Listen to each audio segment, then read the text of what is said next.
Welcome to Fandom Post Radio. I am Kestrel. We have Cain. Hello. We have Brandon. Yo. And we have Mark. Hello.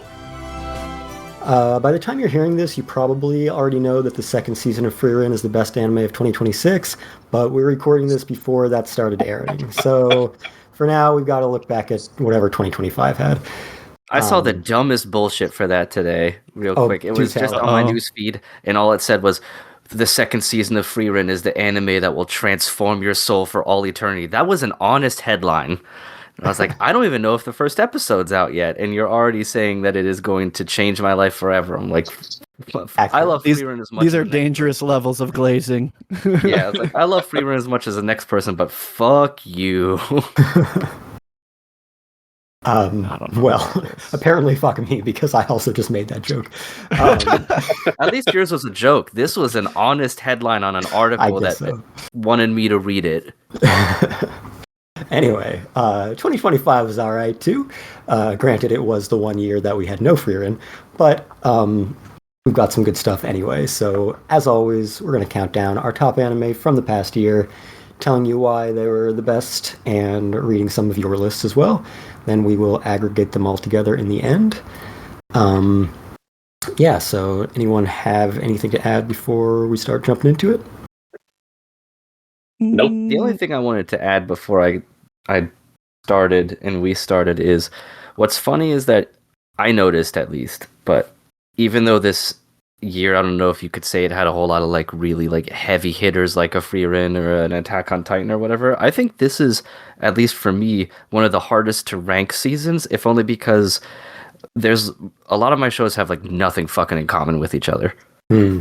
So I couldn't compare them evenly in a lot of ways. So it made things tough, especially at the lower part of the list, where it was just like, how do you compare stop motion animation slice of life to rom-com to post-apocalyptic robot hotels? Like, how? Yeah, so. That's true. I feel like this one was harder to just put in. Like my like 3 through 5 was a lot harder to sort out this year than it has been previously. So yeah, I feel like there's not as many just like, yeah, I know our aggregate ranking, like this will be the top 2, but I mean, it'll probably be Demon Slayer, but I don't know.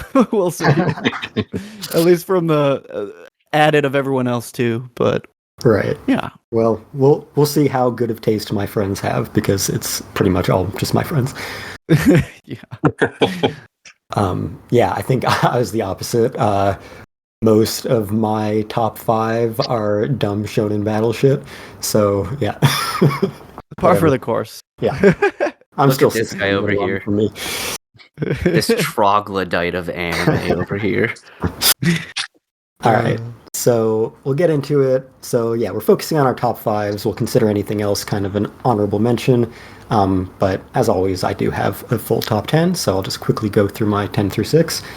So my number 10 is The Fragrant Flower Blooms with Dignity. We've talked about it a lot on the podcast recently, but essentially it's an adorable, wholesome romance following sincere, lovable kids who show enough self-awareness and introspection to overcome the common tropes that plague a lot of high school romance anime. And it's all presented in beautiful Cloverworks animation. Cain is attacking me for my placement of this. Yes, you'll hear right more. out of the gate.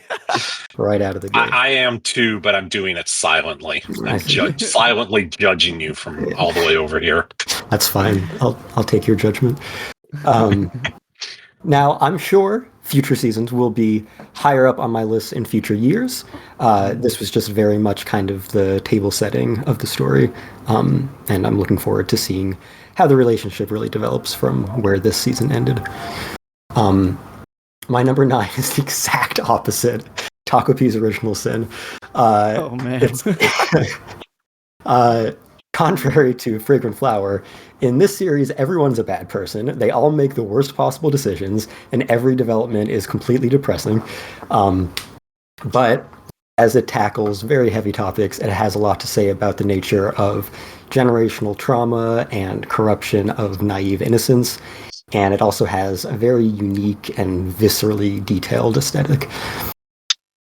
My number 8 is 100 meters. Also, perhaps offensively low. You could probably say that about Takopi too. We have reverse lists. I know. Well, I think we have those two next to each other in the same order, just yours are much higher. But yeah, this is 100 meters. Feature film came out pretty recently for the US, I think like New Year's Eve on Netflix. It had some theatrical screenings over here, so I saw it a little while ago. But it's essentially Ping Pong the Animation from the creator of Orb with the subject matter of Run with the Wind, plus a touch of Look Back, and it's adapted by the guy who did nearly everything on Ongaku, which I haven't actually seen Ongaku, which Brand's probably going to kill me for. Yeah. But comparing something to the other 4 of those titles is all compliments coming from me. It's also probably the best use of this much rotoscoping I've ever seen in anime.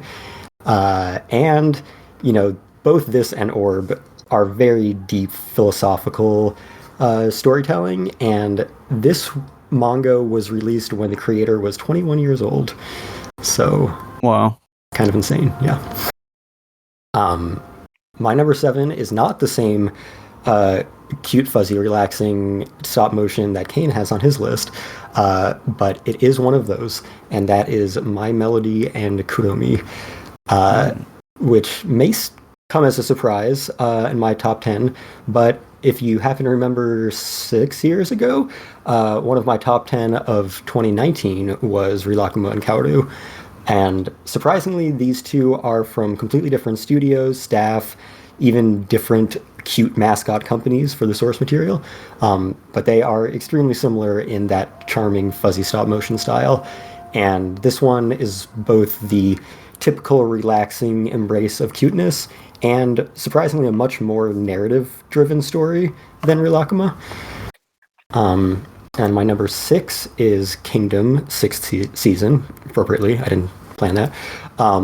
I'd probably put Kingdom on my top 10 anime for several years, since we've been getting about one season a year, and they've been good. So I don't think I have that much more to say about the season, except it's very eventful, lots of big action set pieces, very satisfying developments. So yeah, those are my 10 through 6, and then that brings me to my number 5, which is My Hero Academia final season. Like I said, we're in the big ones now. It's all shonen bullshit. We've been talking about this one a lot lately since it just wrapped up, and it concludes the entire series after nearly a decade. And it's a series that has had a lot of ups and downs throughout its seasons, but this was by far the strongest season. It was firing on all cylinders from beginning to end. It felt bigger and more meaningful than it ever has. It feels exactly like you would hope a climactic final season would feel. And it's more impactful because it has such tighter pacing than any of the previous seasons did. This final season's only 11 episodes, and 3 of them are like post-battle epilogue material. So it really wraps up like all the big climaxes in 8 episodes.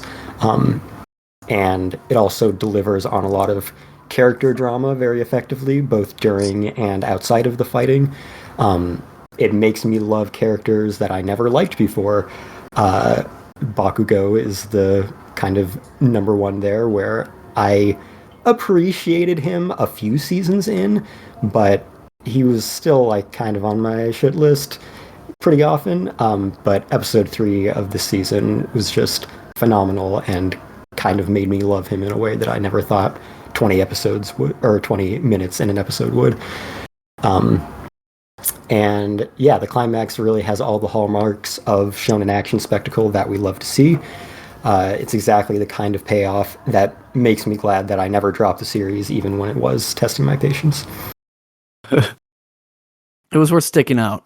Yeah, that's for stuck sure. The landing. Yeah, it validates my questionable choices to continue on when it was not really firing. Yeah, I mean, I directly felt that when I was writing the weekly episodes for Fandom Post during the parts I would say for me was like the low of it, kind of like season 4 into 5 territory. But yeah, as we've talked in previous episodes, Bones, they did their thing and they wrapped it up real nice. Indeed. It is funny thinking back at earlier seasons when at least Kestrel, you were watching and sort of reviewing along with the podcast. And some of those middle seasons, I remember you talking about like, man, this, I don't know if I can handle another like school field trip arc or whatever. Like, this is getting rough. But it's nice to see that it came back around and was good again, because there was some dry times in that desert there in the middle. So absolutely, yeah. If I wasn't reading the manga, there were definitely moments that were droppable spots. So. Agreed. But I wonder how that feels in the manga versus the anime. Like when you've talked about that, right, Brian? A little bit, yeah. Where it's like maybe it's a little more tolerable because you can just flip, get through it. But and I think conversely, we'd also talked in previous episodes about how, even though I haven't read the manga, but Brant has, that the anime also this season in particular kind of goes the opposite direction, where previous seasons really screwed with the material and the pacing and the structure. This season improved it a lot because it's able to layer like the multiple storylines within a single episode, whereas when you're reading weekly and you only get 20 pages, you may be disappointed by lack of development.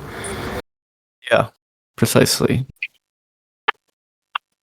Yeah. So, Bran, you want to go next? Yeah. So I also conveniently wrote a top 10. So 10 through 6 will be my honorable mention runner-ups. So yeah, let's kick it off. Number 10, I'm going with To Be Hero X. This one was kind of right on the line where there were moments when this show was like really bad to me, but I think there were moments that were really good. So I thought it was at least worth including in the list just because it was very innovative and stylish in its animation approaches and a lot of its visual design. And it just sucks that a lot of that was bogged down by needing too many character origin stories and some multi-episode plots in the second half that just like really bogged it down. And also that's when the show's visual flares like dried up quite a bit. So it's a show that had a lot of promise and I think still does if they continue the project. But yeah, definitely at least worth a watch. My number 9 is going to be My Hero Academia final season.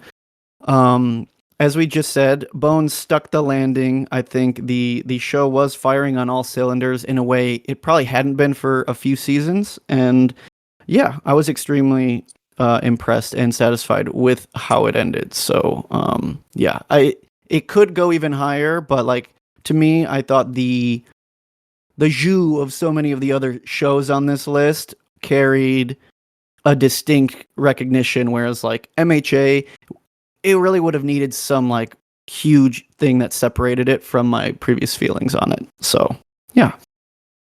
Next up is The Summer Hikaru Died, and my number 8 spot.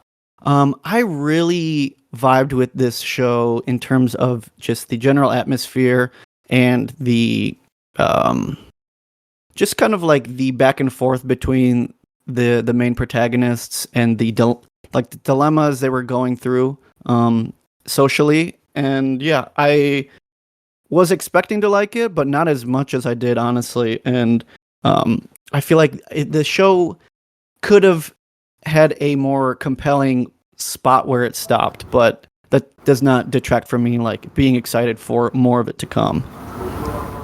And then in my number 7 spot, we have Anne Shirley. And this one, I think, it's one of those that, as someone who didn't really watch much of the Takahata adaptations or like any of the previous adaptations, the live actions, or read the books or anything, I kind of understand now why this is a story that time and time again is being recreated, because it is, it's slow paced, but it's like beautiful coming of age story. And yeah, not much more to say about that besides my boy Gil. Yeah, Gil. Pulling in and the then W. He just almost had to die. Yeah. Pulled himself up from the depths of hell, man. And then in my number 6 spot is My Dress Up Darling Season 2. This one for me was like the dark horse of my list, where when I first started watching it, the first season, I was like, that was a fun show. And somehow the second season like transcended what I thought a sequel could be for a show like that. It like really, I feel like, pushed the boundary for a lot of its production. And, it was just, to me anyways, such a much more compelling watch than the first season. So it like really took me aback, and I loved it from beginning to end. So like, I'm really excited for that series to keep going now. So yeah, that's my spoiler Panther alert. 6. We'll talk about this some more a little later on. Yeah. And then to kick off my top 5, I have Yaiba, or Shin Samurai Den Yaiba. Yaiba, the Samurai Legend. This one to me makes my top 5 on aura alone, really. I think there's a lot of heavy hitting, like you will see a trend of like my top 5 are all very beautifully animated shows, but Yaiba just kind of like knocked it out of the park in a way that like only it could do. And that's because to me it felt like watching a Saturday morning cartoon as a kid. The only difference is when you watch a lot of those things now, you look back and you're like, oh, okay, yeah, that does not look how I kind of remember it. This looks like how my child brain made action in those shows look, So I think, yeah, it had a bit, the story was nothing to shake a stick at.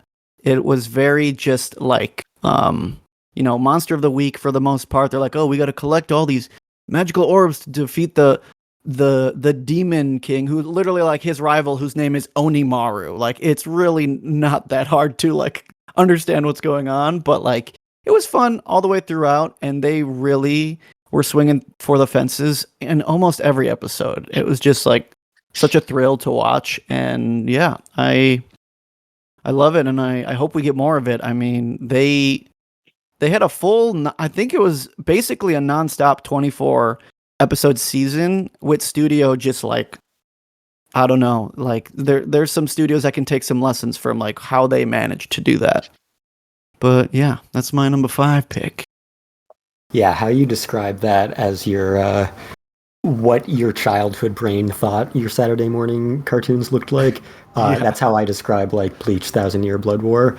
Like, yeah, that's how my 2004 brain thought that 2004 Bleach looked. And it's like makes me feel like a kid again. And honestly, you could probably say the same about a lot of my top 5, because there's a lot of that, like, yeah, just really beautifully animated, action-packed, not necessarily the most deep content, but yeah, we'll get to some more of those. Yeah, how I felt watching like Bleach AMVs in 2005 versus like actually rewatching the Arankar arc and being like, oh man, this is tough. Yep. Yeah. All right. Cain, do you want to go next? I suppose I can. So, my honorable mentions first. So, at 10, I have my own fuzzy and cute stop motion anime, which is Pokemon Concierge Part 2. So, uh, don't have a ton to say about this other than very cute and similar to how Brand described Yaiba as being what Saturday morning cartoons felt like. This is what I would like to think Pokemon being in our world would be like, and not horrific weapons of war. So I would like to believe you just go on vacations and you hang out with Psyduck and, everyone makes cute noises and all sorts of stuff. Then number 9 was Spy Family Season 3. 8 was City the Animation. This is one of the first ones I had a tough time really ranking. And I mean, honestly, the only reason it was as low on the list as it was is I just don't get some of the humor, and that's on me. I love the art. I think it's one of the prettiest looking, most like high energy, well produced anime that I can remember. It feels like watching a storybook come to life in the best ways possible. But some of the humor, especially the very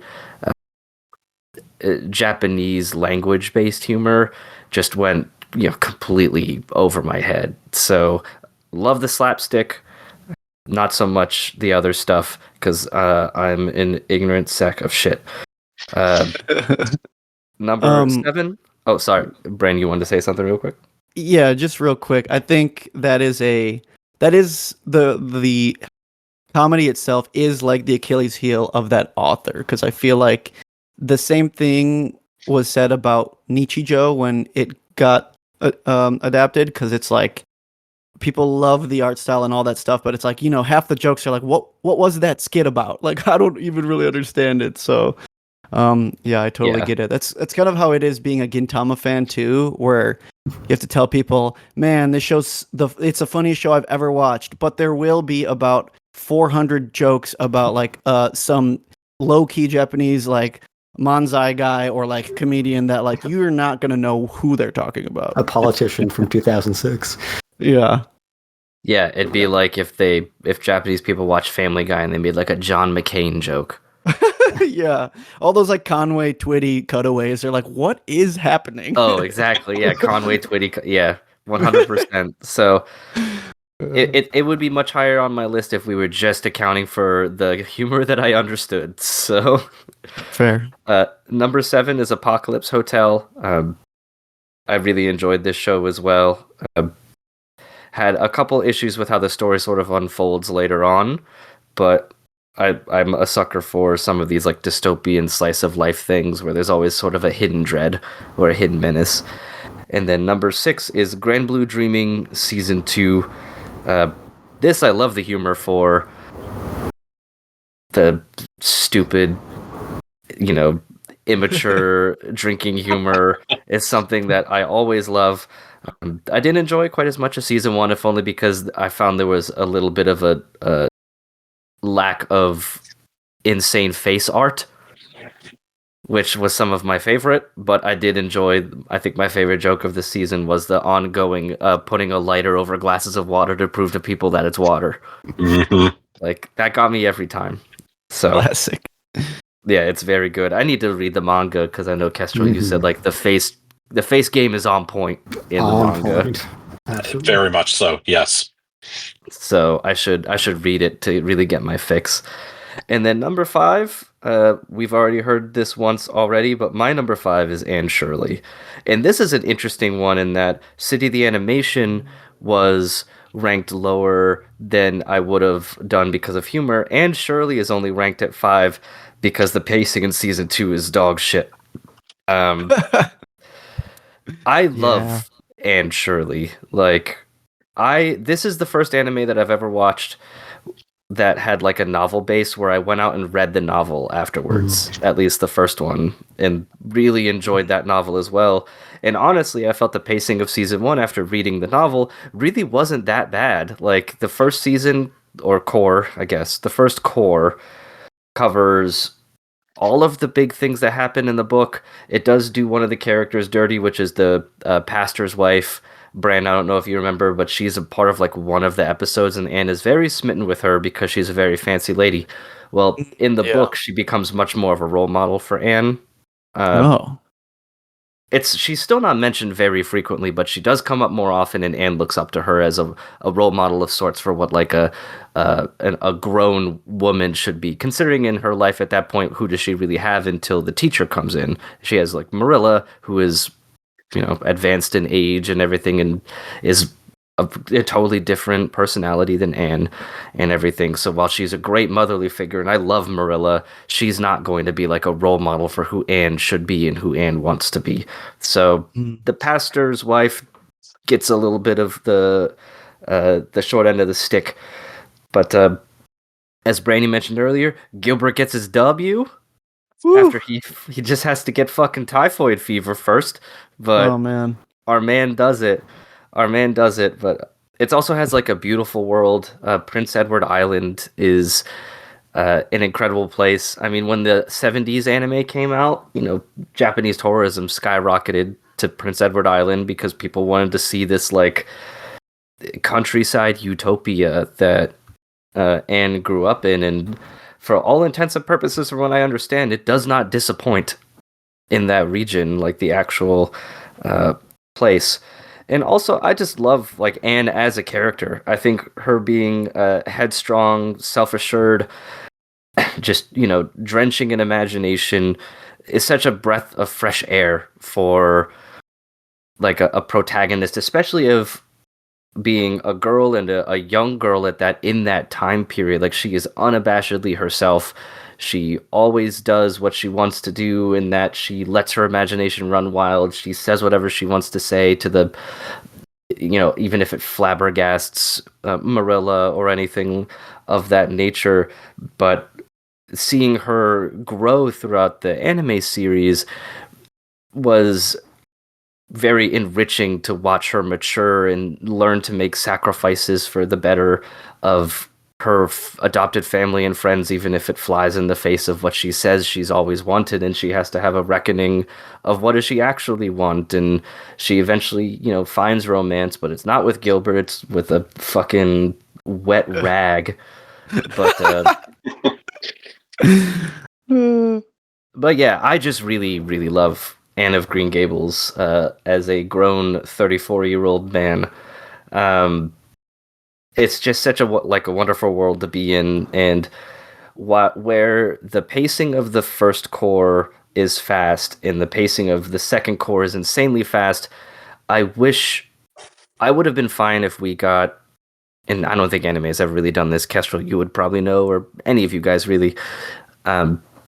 If we just got 3 12-episode cores, like one for each book, I think that would have been more than enough to make it much more satisfying, because I don't think we need a repeat of the 1978 series where they spent 76 episodes on the first book. The first book is only 300 or so pages. That's an episode every 3 pages. That's crazy. And some of these pages in Anne of Green Gables, like, you have to think of the demographic of who this novel is for, and sometimes shit just doesn't fucking happen, man. Like, Anne wakes up, she's feeling under the weather, so she stays in bed all day and dreams of dancing amongst the clouds. End of chapter. Like, damn, nothing really happens, and that's part of the charm, but it's also, I don't need another episode just for that, where nothing else happens. So the pacing of like 12 episodes per book, I think, is pretty good. But yeah, unfortunately, the second core was the second 2 books in the series crammed into 12 episodes. So they really had to skip a lot of important shit to where you could barely remember people's names because they would just come and go. So, yeah.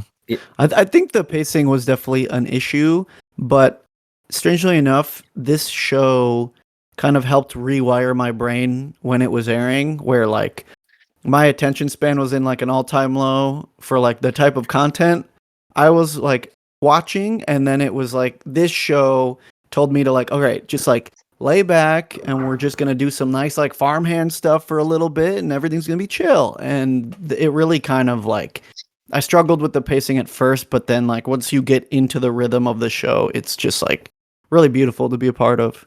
Yeah. Sit back, Anne's going to do some chores and then accidentally get her best friend drunk. Even though that's totally Marilla's fault.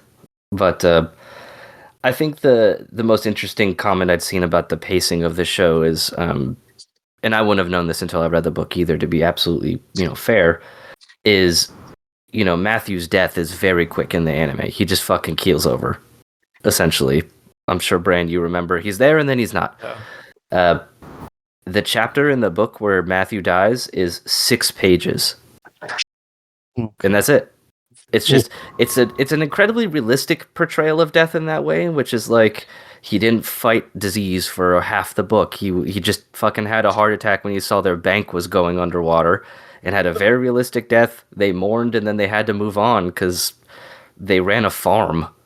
Like they unfortunately didn't really have all the time in the world to really mourn, and then they had to find their own time and their own sort of private moments where Anne will go visit him at his grave, or Marilla will sit alone with a cup of tea while Anne is out tending to whatever she's doing. So in that way, it's a very realistic and somber look at the death of a loved one who at that point was almost certainly the most important person in Anne's life. He was the one who championed her being adopted at all. So yeah, it's just interesting that people thought there was more to that in the book, and there really isn't.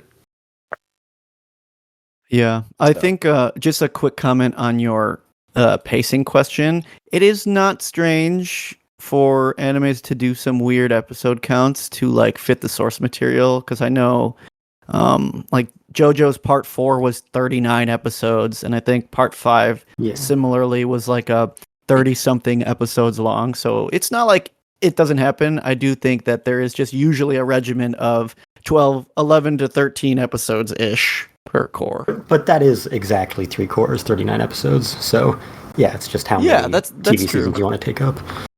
Yeah. If they could have squeezed that out, that would have been great, but I can understand where they probably were lucky to get what they got for this adaptation that's wholly not anime.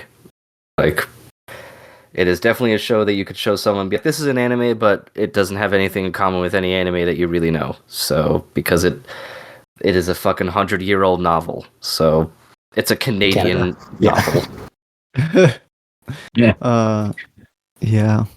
One more thing, just about you mentioning the beauty of like Prince Edward Islands and all that. I love the fact that even though the show isn't like, very crazily animated or anything, the backgrounds are just stunning. And I think they're very clearly inspired on like watercolor or like Impressionism era paintings, which very much in the times of that almost like Victorian kind of vibe they had going on. So yeah, one of my favorite shows to look at of the year for sure.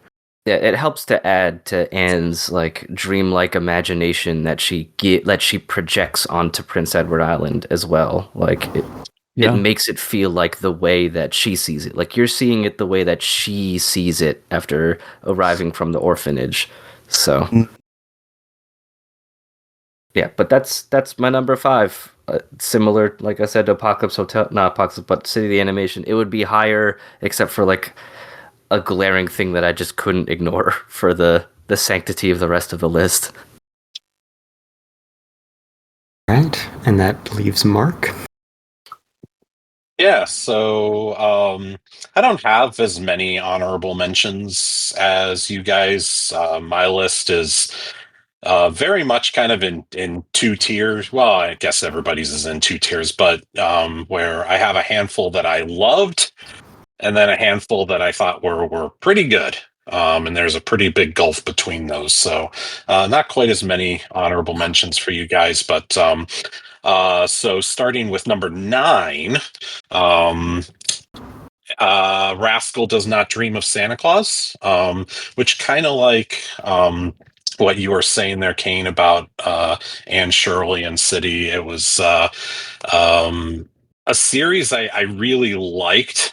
My problem with it, the reason why it's a little bit lower, because it would probably be higher if it wasn't for this, is that with the entire Rascal series, it kind of felt a little superfluous. Like, to me, it's the Rascal series feels like it kind of ended with Knapsack Kid. Rascal Does Not Dream with Knapsack Kid. It was like we figured everything out, and then, oh wait, no, we didn't. Now here's more here. So it was just sort of I loved the series anyway, but I couldn't shake that feeling as I was watching it, that I was like, I feel like this is over though, that we've taken care of everything. So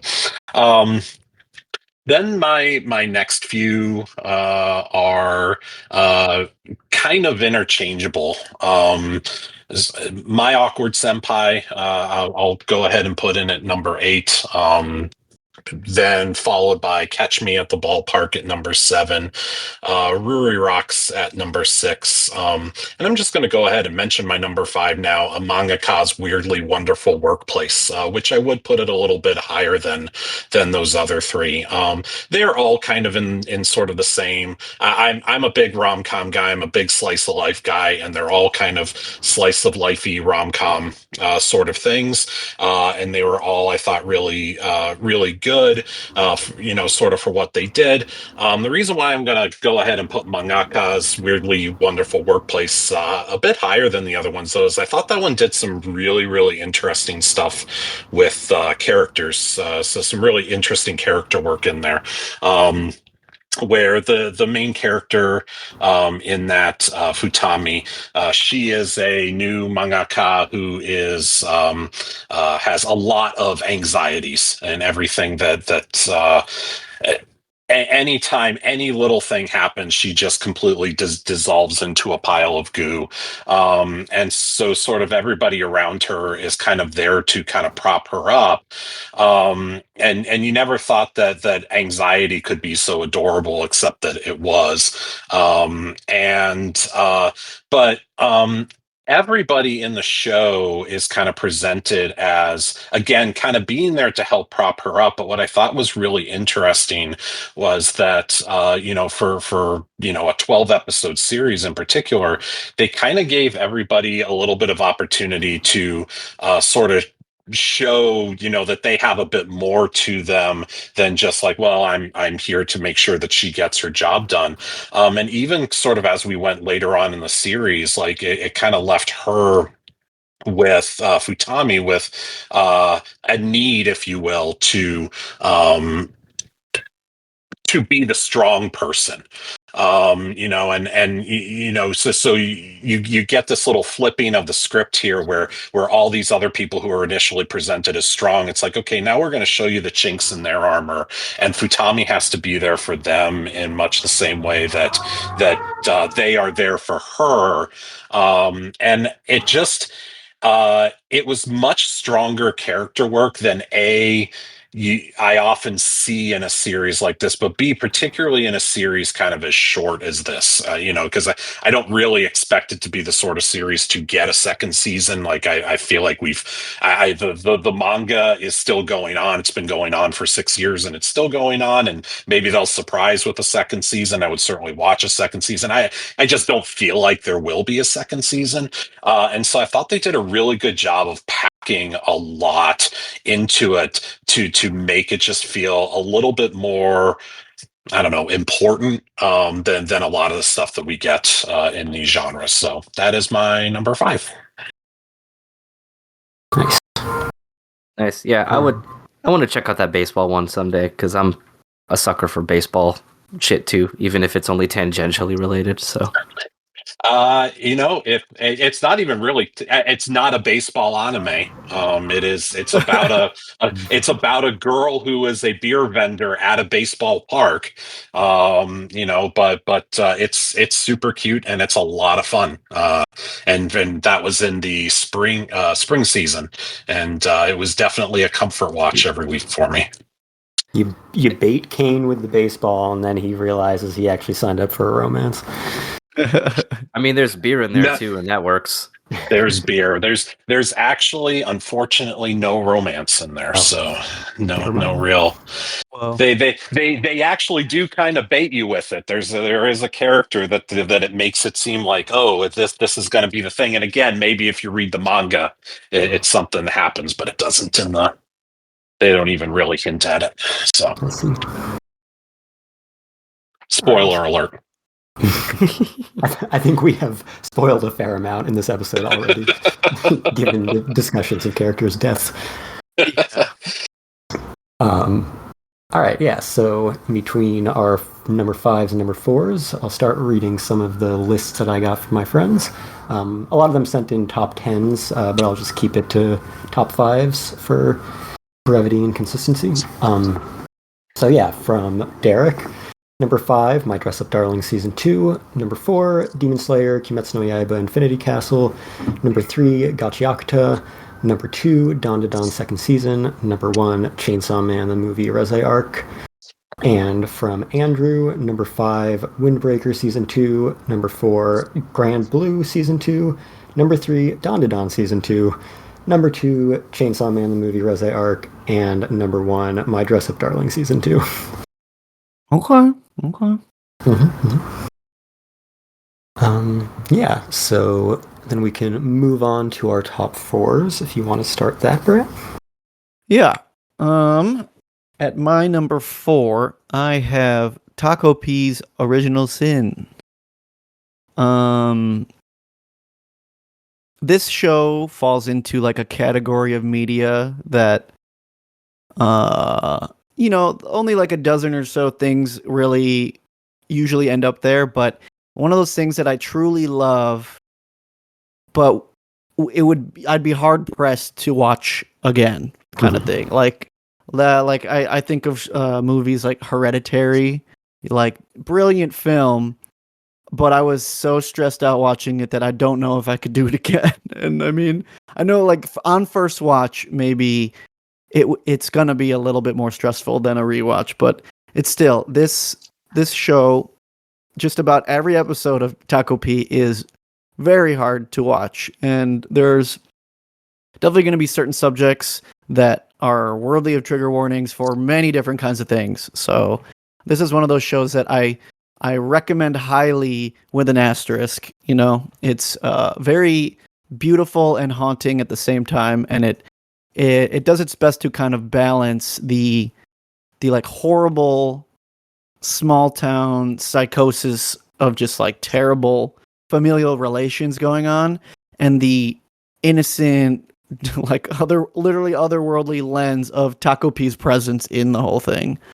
Yeah, just a very surreal show, very heavy watch, but just like so beautiful in its approach and in a lot of its messaging. And a lot of the messaging too does kind of like fall through the cracks a bit, where there's definitely lessons to be made for each character, but it's not like everyone really comes out on top in the end, or like not everyone really learns a lesson per se, but just kind of learns to deal with the circumstances of life that they are dealt, you know?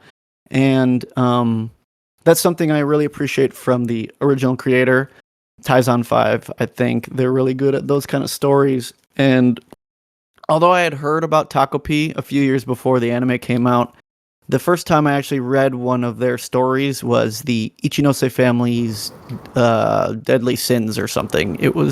It ran in Shonen Jump for like 30, 40, 50 chapters.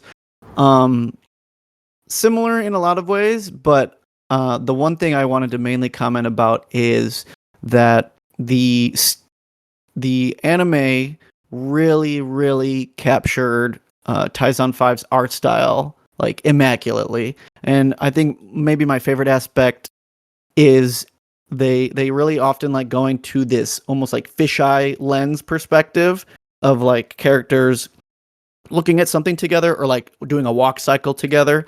And the anime pulled that card out several times and looked exactly how I imagined it would look when I was reading the author's manga. So I think in terms of adaptation, this one knocks it out of the park. And it is just like, OVA style 6 episodes. So it's a lot easier to make it look that higher, almost movie level quality, but I'm not gonna like shunt it for that. It was just like such a very compelling and beautiful show to watch from beginning to end. So yeah, highly recommend if you can stomach some of this subject matter. Yeah, I think it probably would have been in my top 5 if it weren't for the fact that the ending didn't quite hit that hard for me, because it just kind of felt like it wanted to have a happy ending, but there was no way with the dark realism of that story that you could really accomplish one and sell it. And so it just kind of, fizzles out a little bit and just goes like, yeah, life goes on. Which, is probably the only way it could have ended, but it's just a lot less impactful than most of the series had been. So just in that respect, it dropped a little bit on my list at the end. Yeah, I think that's fair. I think just based off of what I have read from the author, that is something that they had issues with Ichinose family as well, where they kind of dig themselves into a hole with some of the plot lines or like how far they go, where it's like, whoa, how do you come back from here if you're really trying to like pull off a happy ending of some sorts? So yeah, they've definitely fallen into that trap before.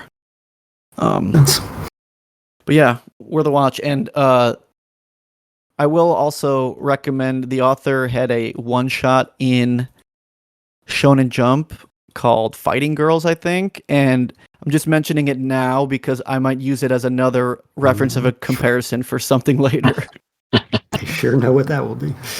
Yeah. But yeah, that's my number 4 pick. All right. My number 4 pick P. P. Number 4 P. My number 4. Like Bran, I pretty much have just like really beautifully animated stuff in my top 5, pretty much my whole list. And number 4, certainly an example of that, the Golden Globe nominee and loser, Demon Slayer, Kimetsu no Yaiba, Infinity Castle. Yeah, so we've also been talking about this one almost every episode, despite the fact that it's a single movie released months ago, because every time we record, it has broken more box office records or been nominated for a Golden Globe. Maybe next episode it'll be nominated for an Oscar. Probably not. But yeah, this movie probably could have been called One Battle After Another, but that title was already taken this year. But that's pretty much what it is. It's Demon Slayer in its optimal presentation to showcase the scope of the setting that I've always found fascinating, the Infinity Castle, especially how Ufotable renders it. And they just released like a 10-minute video, like going into the animation production and how they made the Infinity Castle work. And one of the comments, the guy was like, yeah, it said it was going to take like 10 years to render. So yeah, extremely complex visuals. And yeah, the setting, the intensity of the action, the grandeur of just the visuals overall are kind of in their best form in this format. And Demon Slayer, of course, has always kind of had that high standard of production quality for a TV anime, such that there's maybe not as much room to benefit from a theatrical production. But that sense of scale and immersion is as captivating as you want it to be, and it really adds to the experience. It's all just immaculately produced. Again, that video that they released, I would definitely check that out to appreciate just how much manual work went into it and how good Ufotable is at compositing with the 2D and 3D elements, and how much 3D is used, and yet it's still pretty much, hand-drawn keyframes on paper. Every single frame, it's just merged together so beautifully. So yeah, it's what we've gotten from Demon Slayer basically every year since 2019, but just elevated by the scope of its plot and battles and stakes. And when you watch it in the theater, you really get that.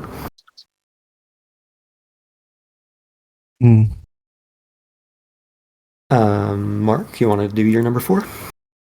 Sure. So now we're moving into the ones that I truly love this season. So my number 4 is Grand Blue Dreaming season 2, which Cain mentioned before.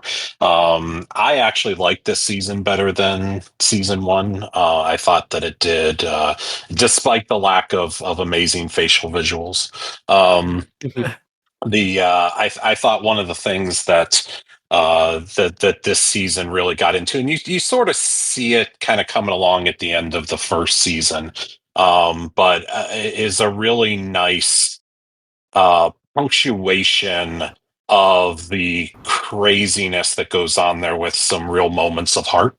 Um, like I enjoy quack experimental anime as much as anybody, but I thought what really kind of knocked it out of the park was these random moments in it when um, the and literally it's just moments, but like when the craziness would stop for a second and they were kind of real with each other. Yori supporting Kohei at the party when Sakurako steals his invitation to the concert, and and then later on being supportive of Sakurako when she gets turned down. A lot of the stuff that he has going on between him and Chisa, we just have these like little moments where you're kind of brought up short a little bit because the craziness kind of stops for a second and you go, oh, hey, these are actually some pretty cool people. And I think they do a really great job in this season of balancing the two of them in such a way that when they do stop, the craziness kind of punctuates the seriousness, and the seriousness makes the craziness just all the funnier, because you have these kind of dichotomies between the two, and I think they just spur each of them on so much better. And so, yeah, as I said, I like this season a little bit better than the first one, but that's not a slight on the first one at all. So yeah, that came in at number 4 for me. Yeah, and you bring up some definite good points there that I would agree with. That there felt like there was more character development. You got to see a little bit more of their like human side and less caricature side, Yeah. which can add to the humor. And I think that's definitely a good point to make. And getting introduced to the younger sister character added a lot of like interesting family dynamics that you weren't really aware of with Iori and stuff at that point. So you got a little bit of background without feeling like you just got exposition dumped or anything like that. So yeah, I think that's a solid point that you got to see little glimpses every once in a while of like some real friendship underneath the just like drinking, partying, and then swearing eternal violence against each other for other things. Like there are actual bonds forming between some of them, at least. I think others you just see, nope, this is all their relationship is. Right.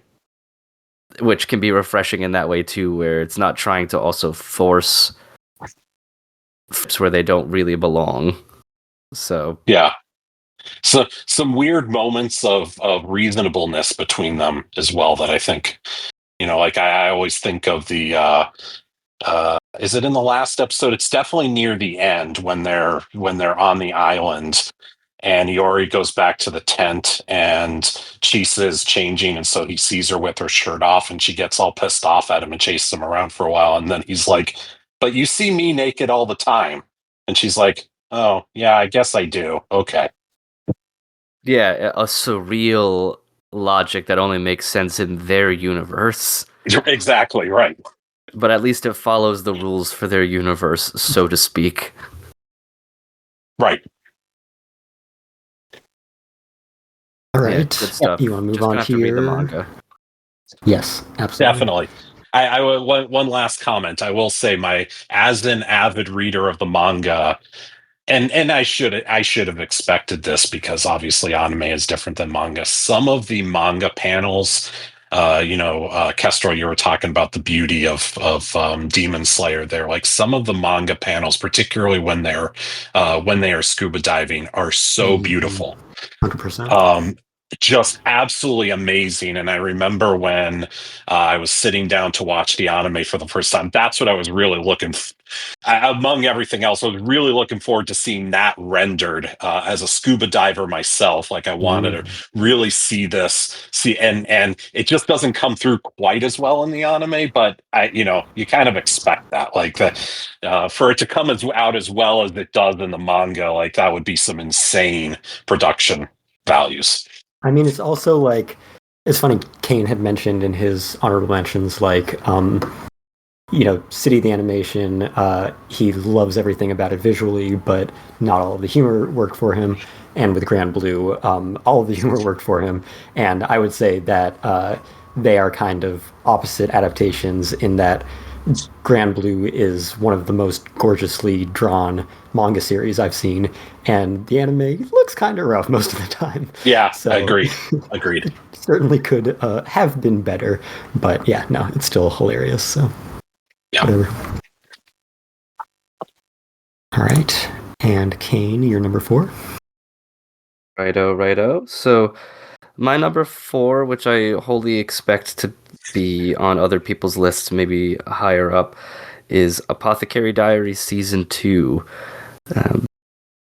What's also funny is, for as much as I had to say about Anne Shirley, I don't have a ton to say other than, like, the first half of the second season, I don't think I gelled with quite as much, but when the kidnapping stuff starts and we get a little bit more of seeing that rebellion start, Jinshi becoming kind of a main character, like the protagonist for a while, and we get that sort of flipping of the script.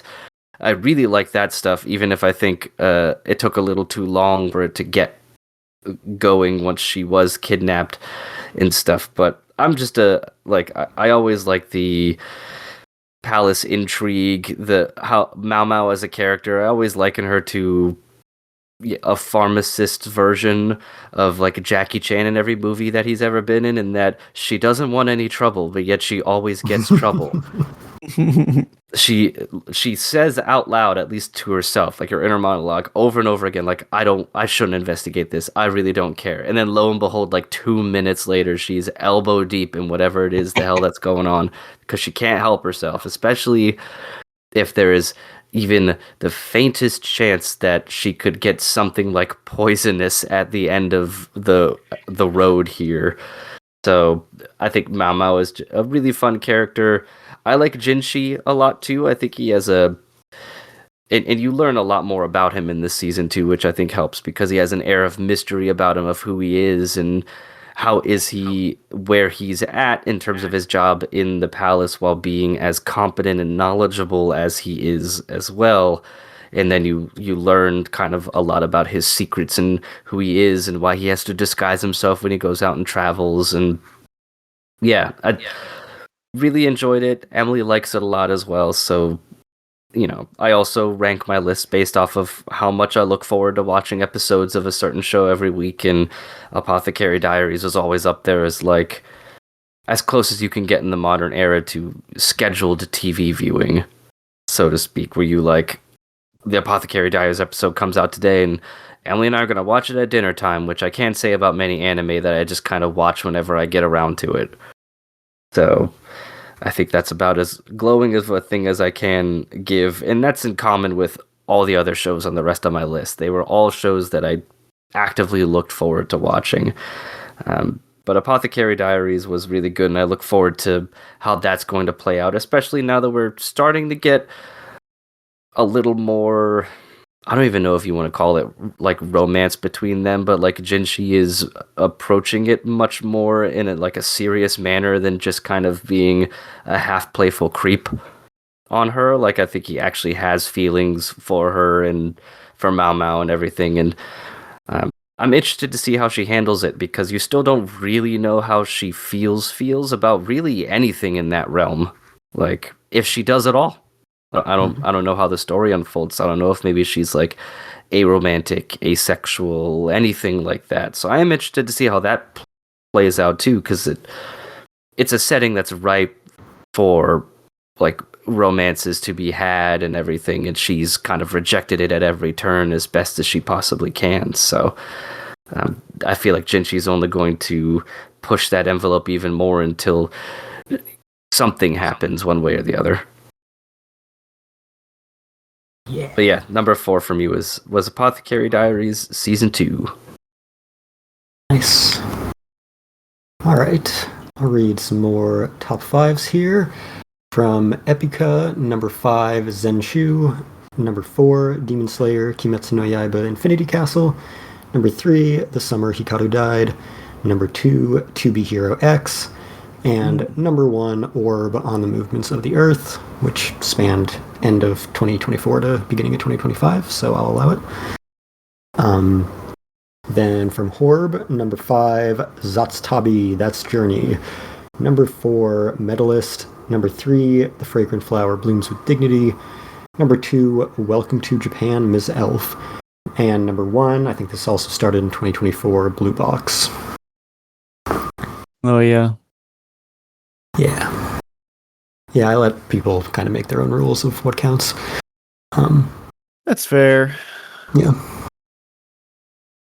Yeah, so then we can move on to our number 3s. Top 3. Yeah, and Fran mentioned something about aura with regard to Yaiba. Boy, you want aura? I got all the aura you can take. It's solo leveling, season 2, Arise from the Shadow. True. Yo, he mogs Yaiba. It's true. Yeah. Jinwoo mogs for sure. Yeah. Yeah, even more than Demon Slayer, this was perhaps the most watchable and entertaining anime I saw this year. The structure of the series is inherently built on incremental progress that becomes exponential progress. And that's a successful strategy because it always feels rewarding. Like, yeah, there are literal video game screens in front of this guy, but it has the same appeal and effect on, your endorphins that leveling up in a video game do. And that's why I think it's so successful and so enjoyable, even if you understand that it's not the deepest. But in this season, the stakes are higher than ever. The world finally expands to an international view. We get to know many new characters, including like the best of the best. And since Jinwoo's secret is no longer a secret, it allows him to finally engage with those characters and be present on a public stage. And then it kind of all builds to this climactic arc. I'm just going to call it the Chimera Ant arc. And it is kind of, the ultimate showcase for just the insane dynamism of the action in the series. It's animation, visual effects, absolutely on the level of any feature film. Every episode, pretty much. And Hiroyuki Sawano and his always sweeping scores. This is one of the only series in recent years that he has composed entirely by himself, not with Kota Yamamoto. And yeah, there's a lot into it.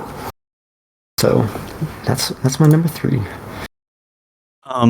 We talked about it back and forth quite a bit when it was airing, that not the biggest fan of the show, but I would be completely deaf to admit that it was just like some peak fight animation for sure for a lot of it. Like that show does look amazing most of the time. It's one of those shows that makes you jealous, or like you wish your favorite shows had an adaptation like that.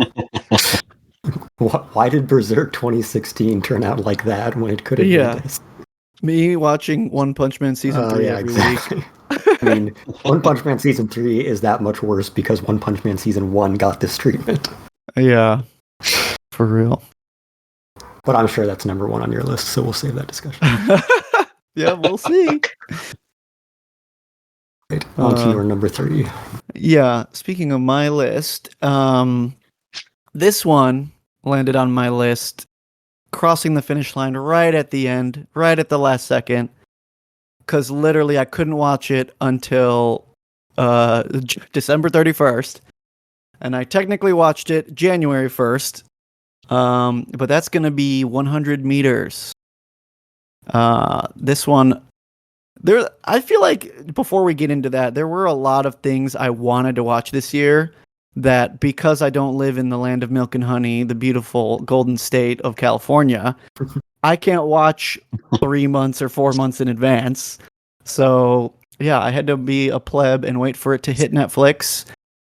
And boy howdy, am I glad I managed to crush it right before we had the list making coming up, because if you know what it means to call a movie like Oscar bait, this movie is Brandon bait for like 100%. I'm a sucker for sports dramas, and this one just like hit it out of the park, because it's everything I want a sports drama to be, which is that the sport is nothing but a vehicle to just tell a story about humans, and it does that impeccably. I think the biggest highlight for me is, one, Kenji Iwasawa knocking it out of the park again. As Kestrel mentioned earlier, his debut film Ongaku, love that movie to pieces. It's such a silly,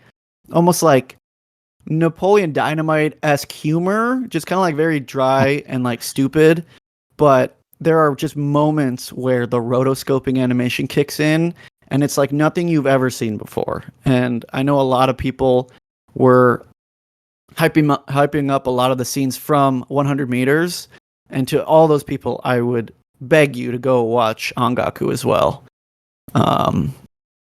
But yeah, and this is literally like to me, just such a like dynamic duo of like promising artists in their, I wouldn't say it's their creative peak because it's still so early for them, but like they're in their stride, because there's Iwasawa directing, and then the original creator Uoto, who just did Orb last year, and that is the one show from 2024 that was my like biggest like why didn't I watch this while it aired feeling, and I will commit to hopefully getting through it this year.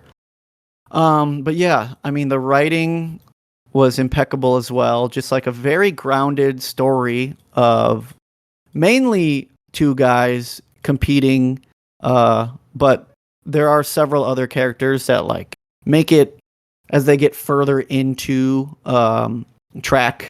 Like you'll start seeing some other like highlights or competitors, I should say, that similar to a show like Ping Pong the Animation, they all have their own stakes that they are fighting against. They all have their own vision of what it means to be a runner and what they do it for.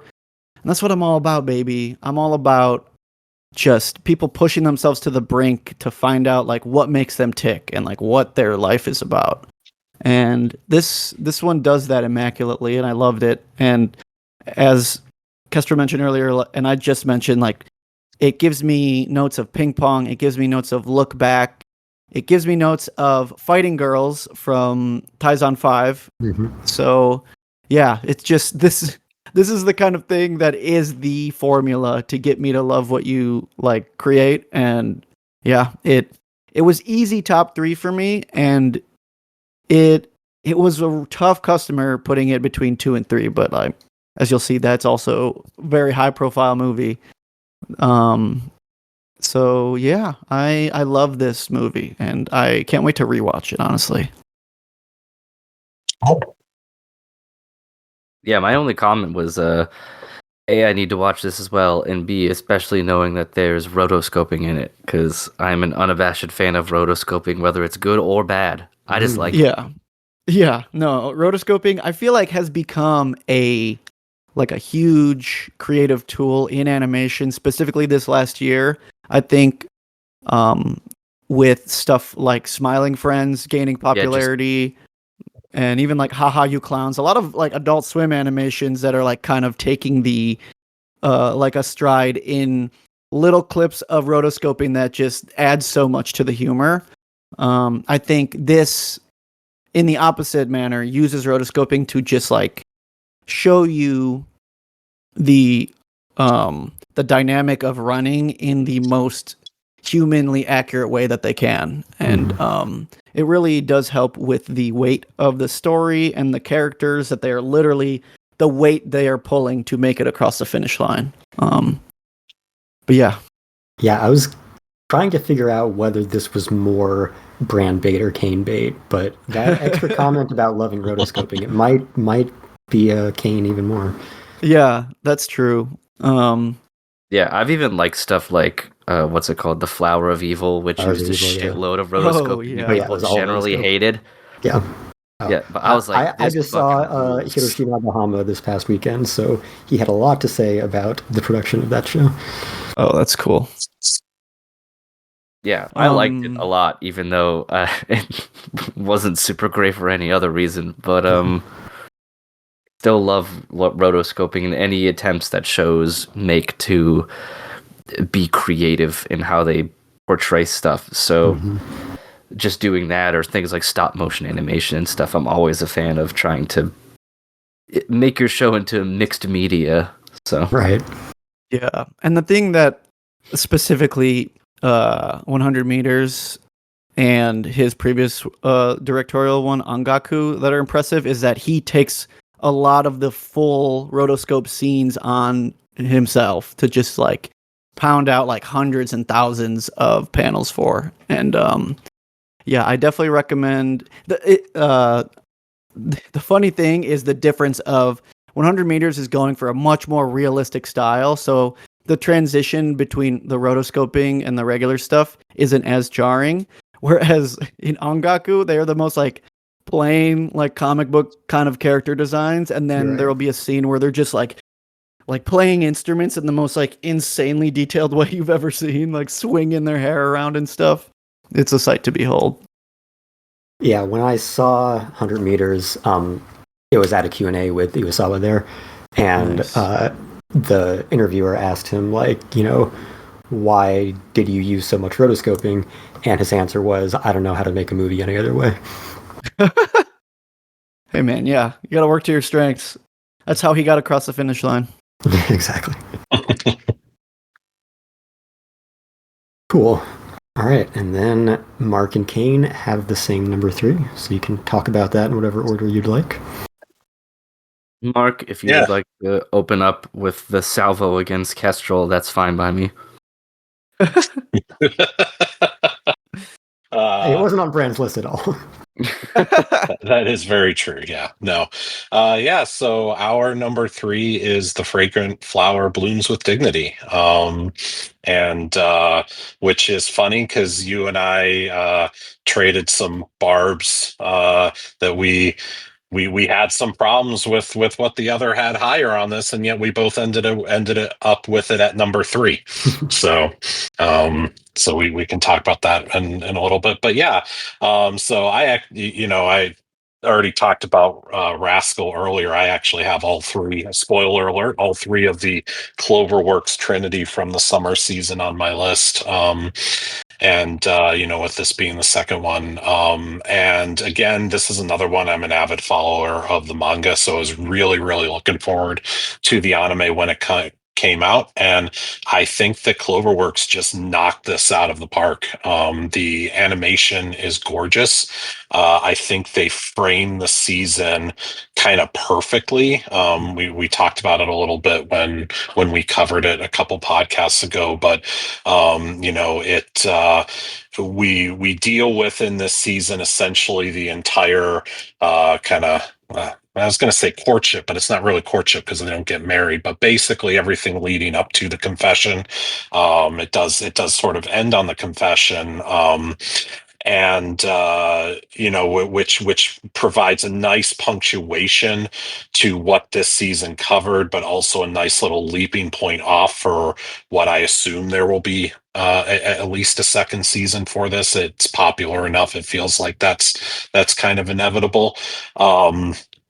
It is an anime that is relentlessly nice. And so it's super feel good, and every the what I really appreciate about it, which we're kind of starting to see sort of happen more and more with some things, but this one does it so well, is that it doesn't really let things linger when problems crop up. They sit down, they talk it out, and they move on with things, and don't unnecessarily draw things out for the sake of drama, which is really nice. And in a lot of ways kind of increases the drama because it feels a lot more realistic than a lot of shows of this type. And then Rintaro and Kaoruko are just great main characters. You can't help but root for them. It's just a wonderful series from start to finish. Cain. Yep. Agree 100%. Super good point, and something that I mention ad nauseum when it comes to shows like this or Skip and Loafer is that I love communication for these types of shows, where it's like you can have drama and then you can have the people involved in the drama, solve it like people and not artificially increasing it because everybody refuses to speak even one word to each other, would rather have their friends tell them what other people say or misinterpret, anything like that is just not something that I particularly enjoy. And this show is very good at pursuing the compassionate responses to things, and characters trying their best to learn the perspective of the people that have problems with them or the problems they have at hand. Or in the case of Rintaro, sometimes when he isn't getting it, his mom or his dad, which another big plus, both mom and dad, huge plus for me. Like both parents around, neither of them deadbeats. Nobody working on the other side of the earth. Yeah, exactly. So, like, the mom steps in on a few occasions to help him out when he's stuck, so he doesn't just box himself up in his room and, lets himself sulk for too long. She steps in and helps him out, and then says a pithy little thing at the end about how her son is kind of dumb, but in that cute teenage boy kind of way. And it just feels like, I don't know, a quintessential way that you would hope all of these types of problems would be solved, even if I do occasionally have an issue with the melodrama behind, like, why the two schools hate each other. Like, we don't know, but I feel like no reason could be good enough to be, like, the way that they treat each other for no goddamn reason at all. But, I can overlook that pretty easily, especially once all the friend group kind of starts coming together and unsuspectingly, in a way, think of each other as friends, even if they didn't officially recognize that they're friends. And that's kind of what, like, Rintaro's group was like. He's like, oh, I thought we were friends because we're hanging out, aren't we? And that's what friends do. And then, that's it. So I think one thing I wanted to add, and then other than that, I think, Mark, you've summed it up really nicely, is I also love the way that the season ended with a sort of like role reversal, like gender bend kind of thing, where you learn that Kaoruko was the one that was like pursuing him by going to the bakery every day to talk to him. Normally, at least in a Western rom-com, that is definitely the other way around. It's the dude that's doing the pursuing and the romantic, kind of forwards, shy or otherwise. But this one, Kaoruko, even though she, she isn't successful at first, and she doesn't have a lot of, she's shy and she doesn't know how to talk to him. She goes to the store, the bakery, to try to see him, which is an incredibly romantic gesture that you just don't see all of the time, play out that way. And I thought that was a really unique and refreshing take on the sort of rom-com genre, because you're fully expecting Rintaro to be the one that does that, and it was the other way around the whole time, and he just either never noticed or at certain points knew but didn't want to see her because he was embarrassed about something he said or whatever. So and I think one of the things that makes that really jump out is that this is a story that's otherwise pretty much told from his perspective. So as you said, you're really expecting he's the one doing the chasing, he's the one doing all the worrying and all that sort of thing, and then she comes up with, actually, no, I knew you like a year before. I just, Yeah, So. I didn't know how to approach you, so I just kind of went to your store and fucking ate cake all the time, hoping you would notice. Yeah. Kestrel. Yeah, what? Yeah, I think that that aspect is what made it such a perfect ending for the season because, yeah, you have one of them doing the confessing, and that's the one, like you just said, who you've been seeing the perspective of, you've been seeing his feelings develop, and then to have that twist to turn it around, saying that, yes, I've been in love with you for this whole time, even more so, is just a really beautiful affirmation of their mutual feelings. And, you can never think that it's like an imbalanced relationship because they were both independently pursuing each other and had feelings for each other without being able to express it. So, yeah, I like that a lot. Yeah, agreed. In my defense, it did not make my list because I didn't watch it. So, going off like Schrodinger's box rules, if I did watch it, it could be higher than Kestrel. We don't know that, though. I suppose that almost feels worse, though. That almost feels worse. I mean, it is worse, but I suppose it's fair that Schrodinger's brand also put Fragrant Flower at number 3. Yeah. The way he phrased it's like, if I decided to waste my time on a show. Right, yeah. Yeah. You got me. I'll take the win. Okay, those are number 3s. Let's get some more contributed lists in here. I'll do 3 this time. So from Denko, number 5, Sonda. Number 4, The Summer Hikaru Died. Number 3, City the Animation. Number 2, Chainsaw Man, the movie Rose Arc. Number 1, Apocalypse Hotel. Okay, we got some based taste up in here. From Cipriana, number 5, Flower and Ashura. Number 4, My Dress Up Darling Season 2. Number 3, City the Animation. Number 2, Mentalist. Number 1, Silent Witch.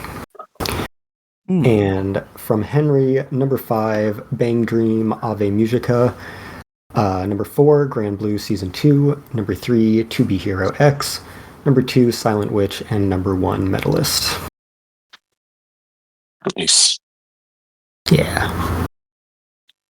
And then we can move on to our number 2s, starting with Mark.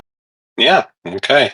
So my number 2 is one that hasn't been mentioned at all tonight yet. Amaku MD, Doctor Detective from the winter season. This is the one that Cain is so angry that I put it above Frankfurt Flower, Blooms with Dignity.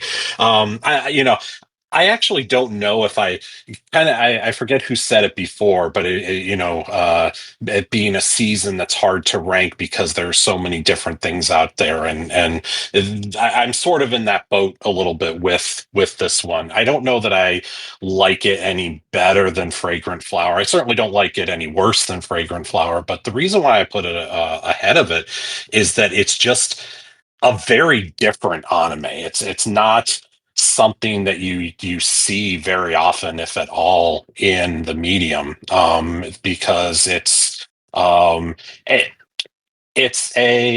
mystery procedural, a murder mystery procedural, basically. She is Dr. Amaku is a genius doctor, who, like, so genius that mundane, like, life just basically bores her. Just day-to-day living basically bores her because she works on such a level so much higher than everybody else, And but what she really gets interested in is when cases come into the hospital that she works in that are interesting, where different things sort of happen. So, for example, in the very first episode, the first two episodes are a two-parter, and in the very first episode, there's a guy who is brought into the emergency room, who is missing half of a leg. There is a large chunk taken out of his side that looks like a bite has that he's been bitten. And he dies on the table before they can do anything. And when they try to draw up some blood for to run some tests and see what was going on with him, his blood comes out blue. Um, and so, like, she sees all this and she's like, okay, I have to know what the hell happened here. And that's kind of what this is. And she's sort of your sort of typical kind of eccentric main character, where she just sort of hyper focuses on this stuff. And as I said, like, I really liked it because this is an adaptation of a novel series, and I really liked it because it's just something you don't really see a whole lot in anime, and I thought it was really well done. She has an assistant who's got the nickname Kotori, who's kind of like her Watson. And I appreciated it doubly because, well, here you go. You've got a cute young doctor who's brilliant and her handsome young assistant, who's with her all the time. And there's not even a single moment in the series that suggests there's anything romantic going on between the two of them. Like they are very close. There's a very deep friendship between the two of them and a very deep respect between the two of them, but there's no hint whatsoever that could ever take that next step, which made, like again, for something a little bit different than what we normally see. And it was just really, really fascinating, and I thought it did like a really, really good job of building mysteries where I, as not a medical doctor, could follow along.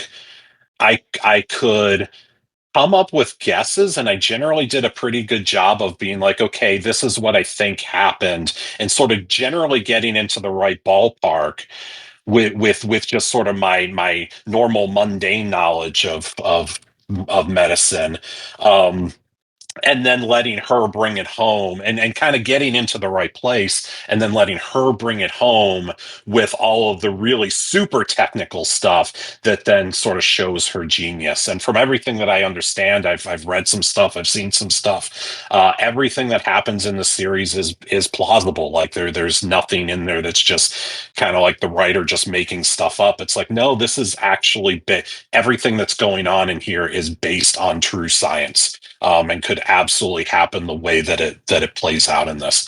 And I just, if there were any problems with it, it was the anime from the winter season that had the cursed schedule. It seemed like every other episode got delayed, and so we were a healthy part into the spring season before it actually got wrapped up. And and then the Blu-ray set in Japan ended up getting delayed as well. So production was obviously a problem with it, but no, I thought it was really brilliant. It was a lot of fun, and I appreciated it for just how different it was. As someone who was never a big like hospital procedural kind of guy, but who has recently started getting watching Grey's Anatomy, I am definitely interested in maybe picking this up at some point. So the memes for this when it came out was that it was they turned Dr. House and turned him into a cute anime girl. Okay. And it clearly knew that because it made a lupus joke in the first 5 minutes of this. It was like, well, it's not lupus. And I was like, okay, funny. you know what you're doing. That's good. But I recommend it. Yeah. So. Yeah, this was definitely one that I was hot or cold on as I was watching it through the season. It had some good episodes. I didn't hate it, to be clear. It just it didn't do a ton for me. The house thing is definitely on point, and I think that was both a positive and a negative. Because I don't think her character had nearly like the charisma that House does that makes him compelling. But then there were some really good episodes that I enjoyed, like the one with the young boy in the baseball cap, if I recall, that she visits him to read the story, and she can't deal with the fact that he is unsavable.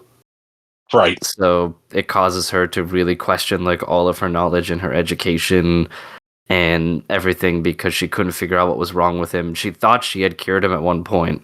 But then I think he had some type of cancer that came back or something. Yes. Yeah.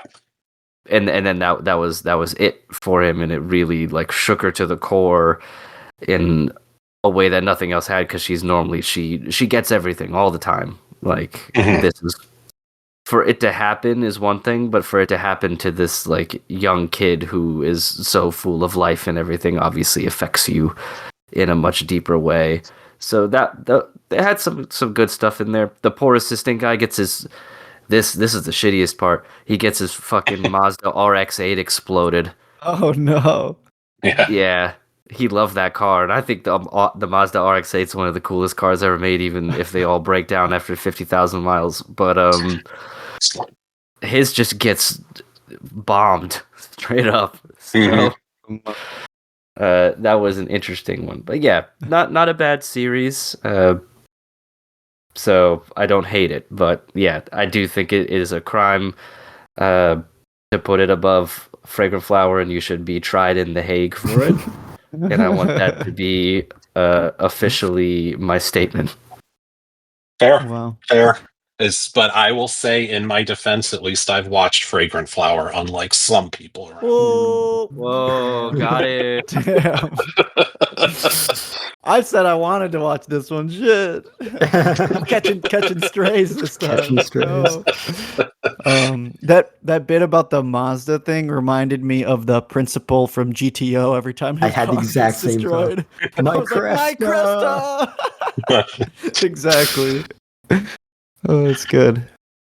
All right, Cain, what is it not a crime to put above Fragrant Flower? That, my friend, is Dawn to Dawn Season 2. So that is, I think, let me double check. I know I only have one more left. This is my most shonen-y on the list, for sure. Mm-hmm. But I don't really have like a ton to say about this, other than I love how absolutely crazy Go Nuts Dawn to Dawn is, and it doesn't apologize for it. And in fact, it has pushed the pedal to the metal and proceeds to push it then through the floor. And I really love every minute of it. They're fighting fucking composer ghosts in a music dungeon, and then clearly a Godzilla stand-in, and then due to international copyright laws, it's not Godzilla. Yeah, it's a stand-in. It's a legally distinct dinosaur entity. Yes, indeed. And then Goshzilla. Yeah, and then they have combat against Jai Halud. So I just absolutely love how it has no boundaries in terms of what they're gonna fight next. You cannot predict anything about how that goes, while also having some budding romance of its own, and some will they won't they stuff that it's not afraid also to, and this has been true of the show the whole time, but like in a positive way, tonally whiplash you with like some heartfelt moments, followed by, oh, here comes a kickball going at light speed, like with Evil Eye especially. And I love that they tame Evil Eye by just beating his ass, and then making it so they promise that he can have his fight at some time, whenever, as long as he doesn't do anything else bad. Like, it's just such an enjoyable like romp for the most part, like seeing these characters kind of develop their friendships, um get stronger, and sometimes in like training and other ways, just I think grow throughout the show, and then the boss characters just becoming ever more ridiculous by the minute in that escalation, and the Exorcist band that got in some trouble for ripping off, what was it, Japan X? Yeah, X Japan. But not really ripping off, just not doing the proper social thanking for the song and stuff. Like, yeah, it's just an homage.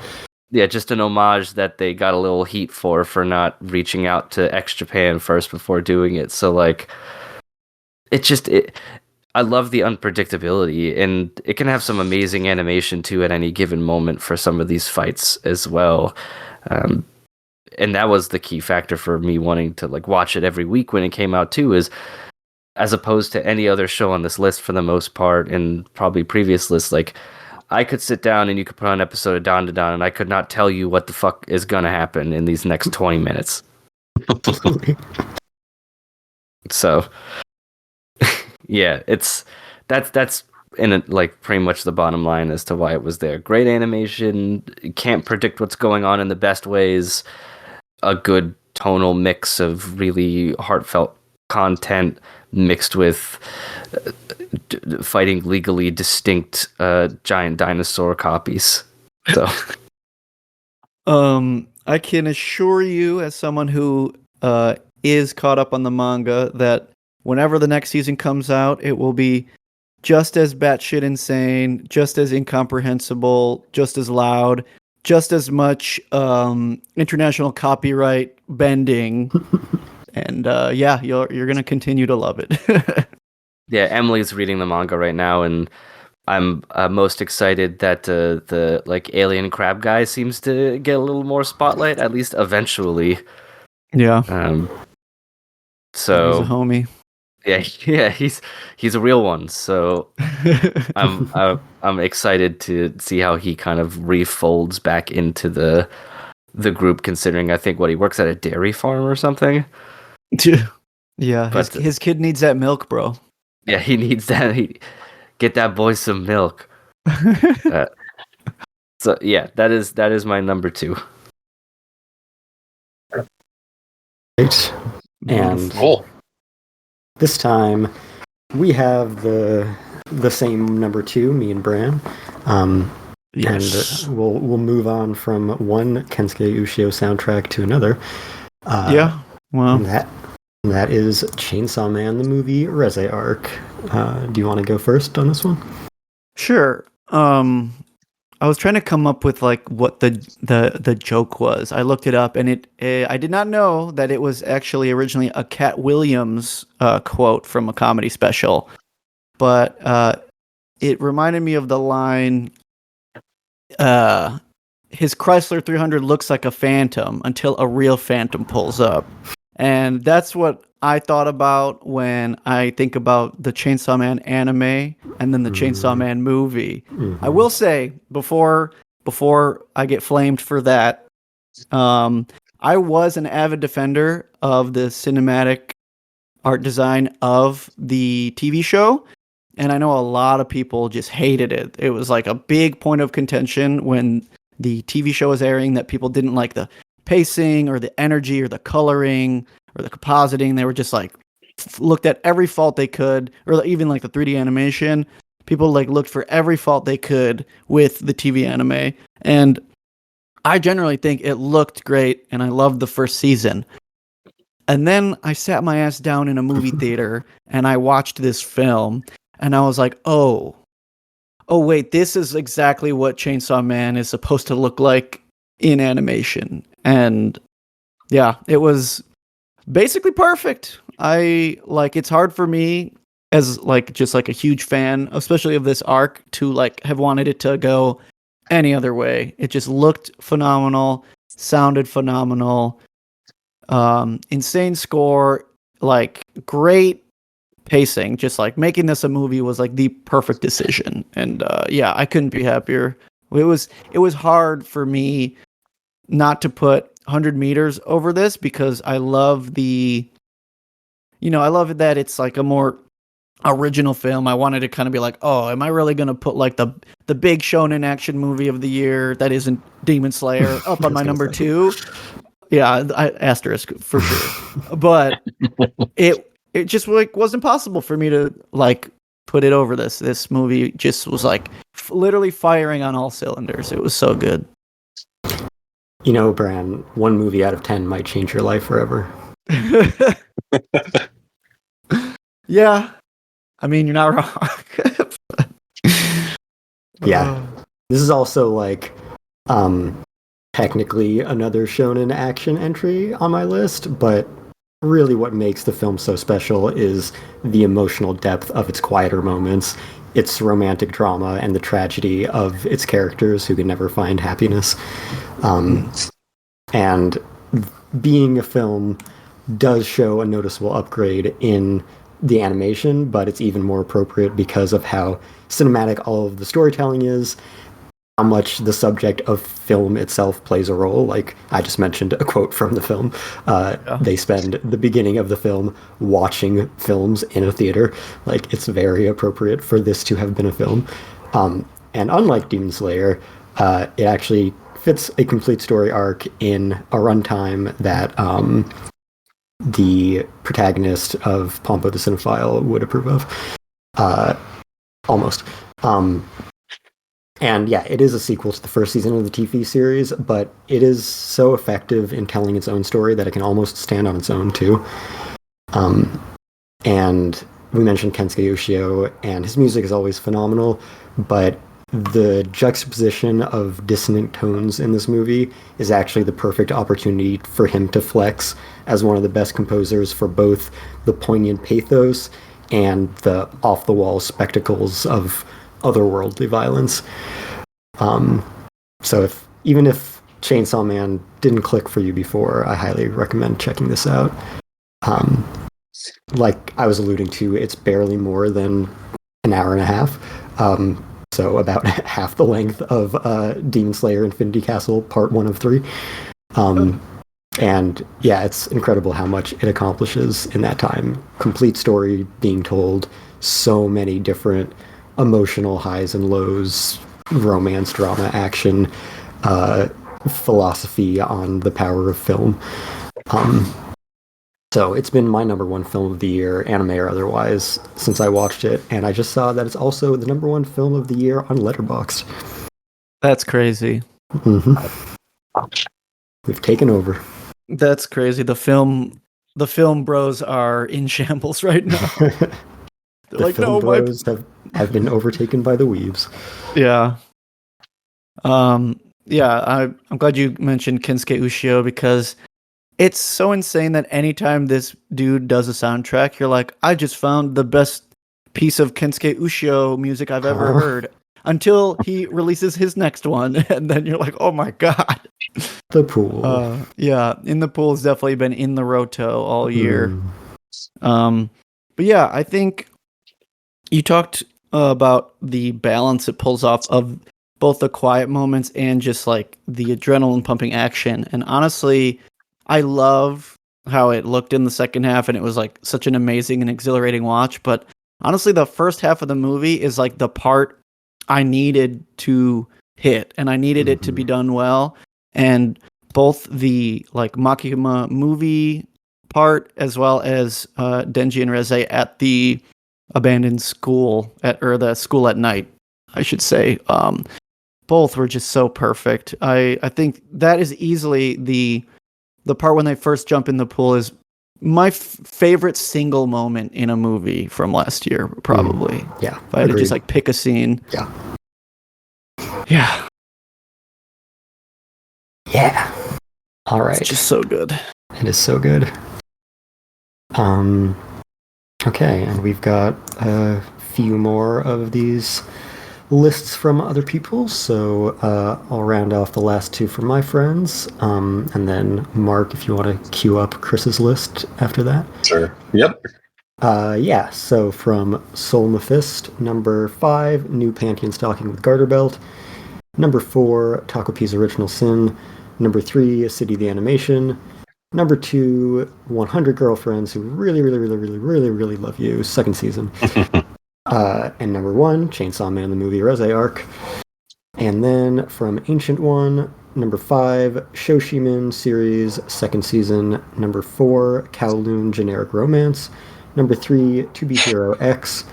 Number 2, The Apothecary Diaries, second season. And number 1, Apocalypse Hotel. Nice.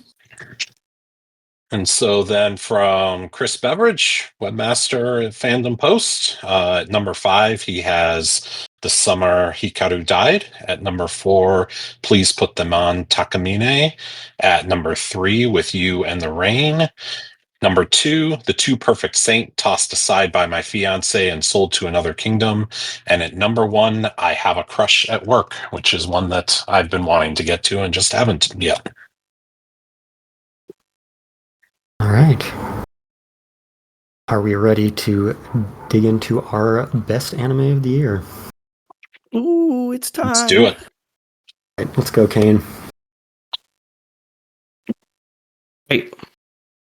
So, my number 1 anime of the year is none other than Ranma, the second season. So, for a very similar reason that Don was up there at number 2, Ranma is also up there for its great mix of humor, unpredictability, especially in the beach episode, which I think was the best one all season, fighting sharks. Ranma using his own weakness against himself, but to benefit himself, just like every other episode, turning into some obscure, stupid martial arts competition. In this case, martial arts watermelon smashing. I just absolutely love Ranma at this point. It's such a fun ride.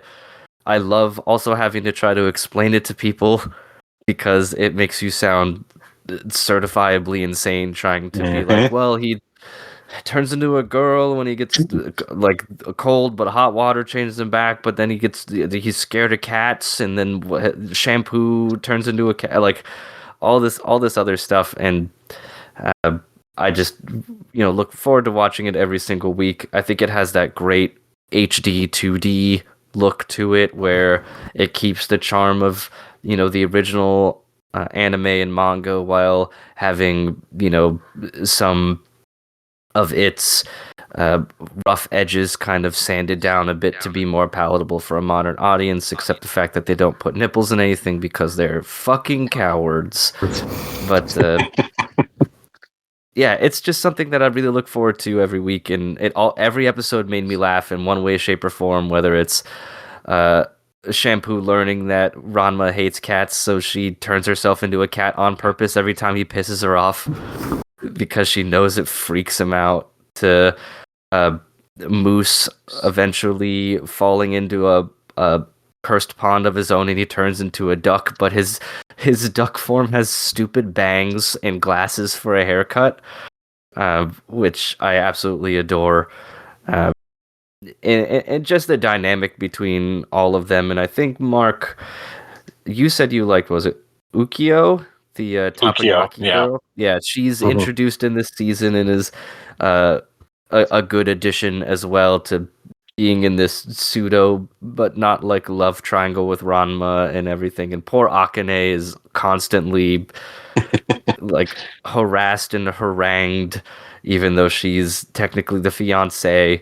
And you get those little brushes every once in a while that Ranma and Akane truly care for each other a little bit deeper than they let on, but they're both so like prideful and focused on whatever their individual goals are that they don't really allow themselves to say it out loud, even though they always try to rescue each other or defend each other when push comes to shove and the cards are on the table. Be that as it may, Shampoo is my favorite, and I don't think that's ever going to change because she's just a conniving little brat. And the lady who performs her is perfect. Like, the high pitched voice and everything, and how it's so like soft and dainty, but she says the most cutting bullshit is so good. Like, and she's they're all competent fighters in their own right, and with their silly techniques and things like that. But yeah, I just really, really love it. And I know we talked a little bit at one point, I think a few episodes ago, where there's a chance it could become a little worn down after a while because of the status quo of everything, and that it is, it's got its sitcom vibes and stuff. But really, it hasn't happened yet. So at this point, it's still definitely my favorite from the year. And I look forward to more as long as we're getting more. I think a season 3 was already confirmed, but maybe don't quote me on that. If anything, it's wishful thinking at this point. But I certainly hope that we do get more of it, because it looks great and it's really hilarious as far as I'm concerned. And we may never get anywhere with curing any of these people's curses, but I think that's part of the charm of it. It's most of the jokes. So yes. Yeah, and in fact, sorry, go ahead. I was just gonna say that, and yeah, Ranma's my number one, and that was the only one I really didn't have any problem putting on the list. I was like, this is pretty clear for me at this point. Just bet, and then it was all the others that I had various internal struggles and turmoil about. Yeah, I think I've observed that the ranking on your list is proportional to the amount of times a character changes forms by getting splashed by hot or cold water. Yeah. Yeah, GG is literally a Ranma reference. There's no doubt about that. I mean, he literally sings the classic Ranma theme song when he realizes his curse. Yeah, that is funny because it is Dandadan is also a show, like you said with Ranma, that it's so incomprehensible to try to explain to somebody the premise of. Like, there's just too much shit going on to like put it in an elevator pitch. I don't remember the context, but there was some point not that long ago that I had to try to explain that the golden balls were literally golden balls, but also golden balls in the slang sense, and they were actually literally both somehow. Yeah. Speaking of golden balls, me trying to describe the plot of Golden Kamui to my girlfriend today, I'm literally like, there's a lot of good stuff going on. I'm sorry. You tried. Yeah. And that can be part of the fun, I suppose. Yes. But that also has gold and balls, but, Very, very true. It's interesting in that one of my biggest pet peeves for media in general is when people are like, you can just turn your brain off and enjoy it, because to me that means it's not engaging you. And Ranma, you kind of do both. You have to turn your brain off a little because it's not going to make sense, but you have to keep your brain fully engaged because the world it builds is going to be completely illogical, but yet somehow have logic, and you have to make sure you're paying attention. Yes. Or something will happen 5 minutes into the episode and you'll be lost instantaneously. So it's very deliberate chaos. Yeah, 100%. Right. Did you have another comment, Bran, or is that?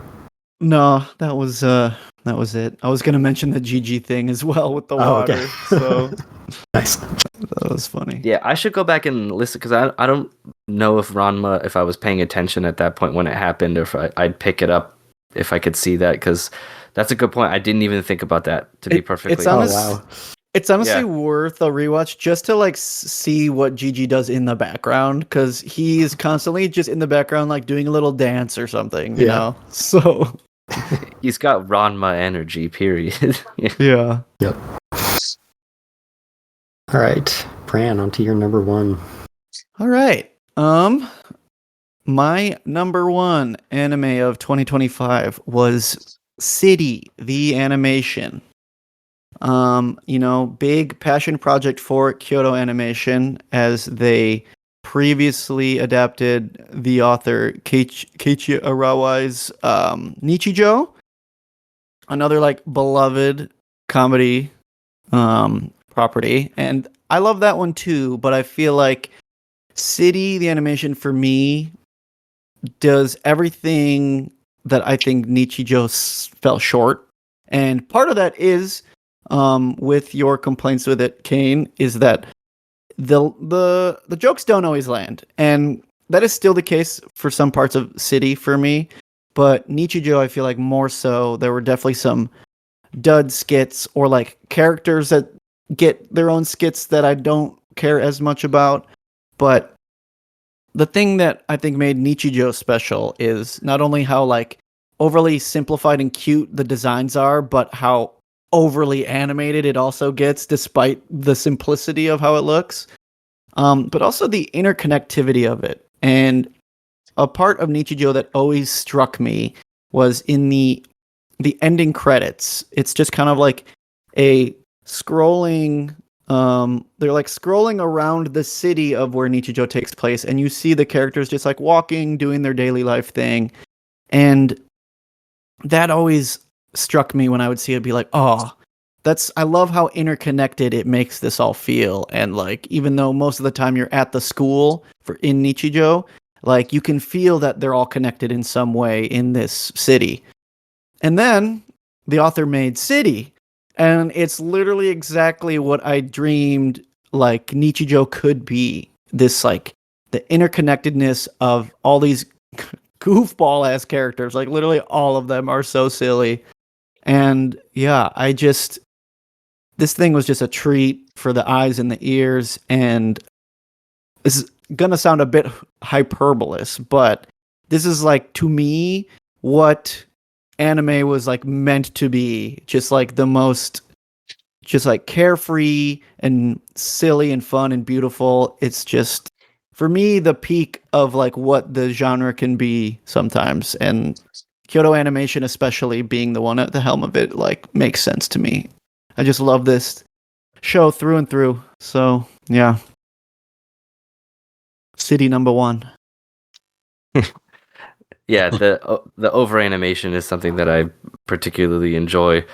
I was trying to think of some of the more like wordplay jokes and other things that I got, and I think while being of the sort that I normally don't get, and granted, there's nothing Japanese about this one in particular, and while there's a lot of physical slapstick comedy that I enjoyed more so than anything else, for some reason the skit that sticks out in my head the most compared to any of the others is when they go to that bakery and they want to buy the roll at market price and they can't figure out what the fuck it is.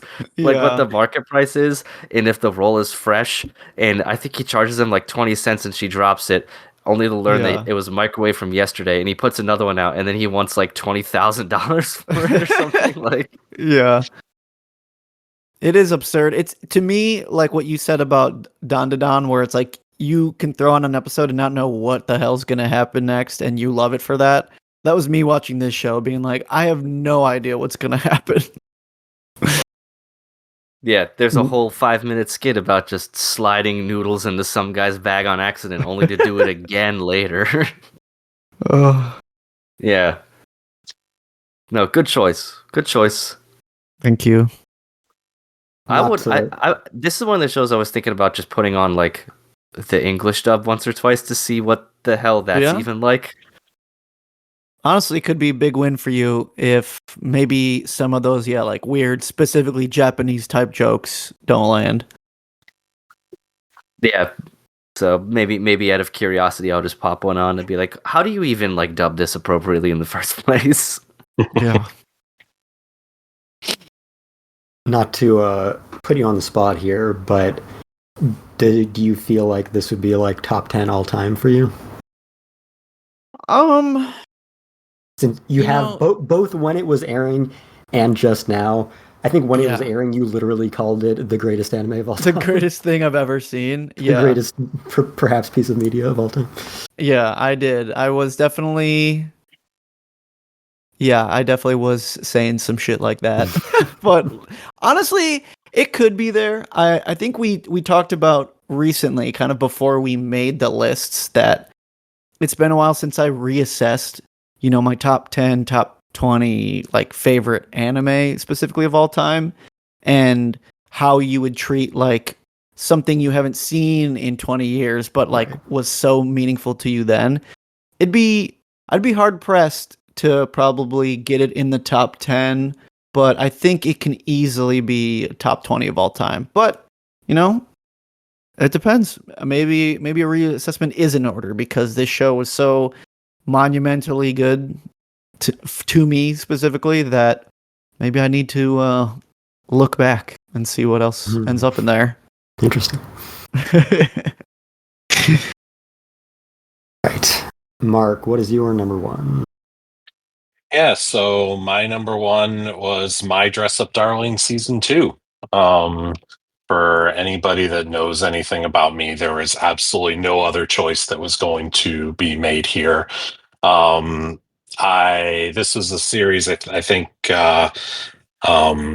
Bran, you said earlier you kind of caught on to this during the first season. I did too. I did catch up with the manga afterwards, but this is one that I first came to my attention during the first season, and I fell in love with it immediately. And so I spent the next 3 years just pining away for season 2 to come out. And much like Fragrant Flower, what I said before about Fragrant Flower, I mean, part of the reason why this one really jumped out at me when I first saw it in season 1 a few years ago was that it's a series that they don't let anything fester. It's definitely leans on the humor more than Fragrant Flower does, but much like everybody in Fragrant Flower, like Gojo and Marine don't let anything just sit for the sake of drama. If they have a problem, they talk it out and they move on with it,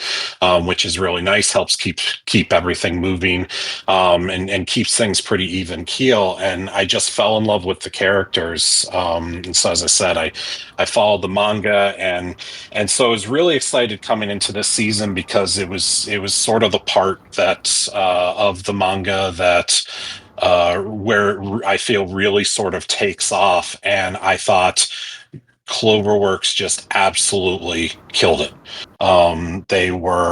It's very clear in this that this was a passion project for them, as much as anything. They dialed up the production values. The animation was better, and certainly for just a it's not really a slice of life show, but for a slice of life style kind of rom com, the production values in this season were pretty insane, and they just had a lot of fun with a lot of things. And you can clearly tell, as I said, that they just loved what they were trying to animate. And so you get things like like when Maureen buys the camera and they do the photo shoot just because she has a camera. So they're just walking through the park and Gojo is just taking pictures of her.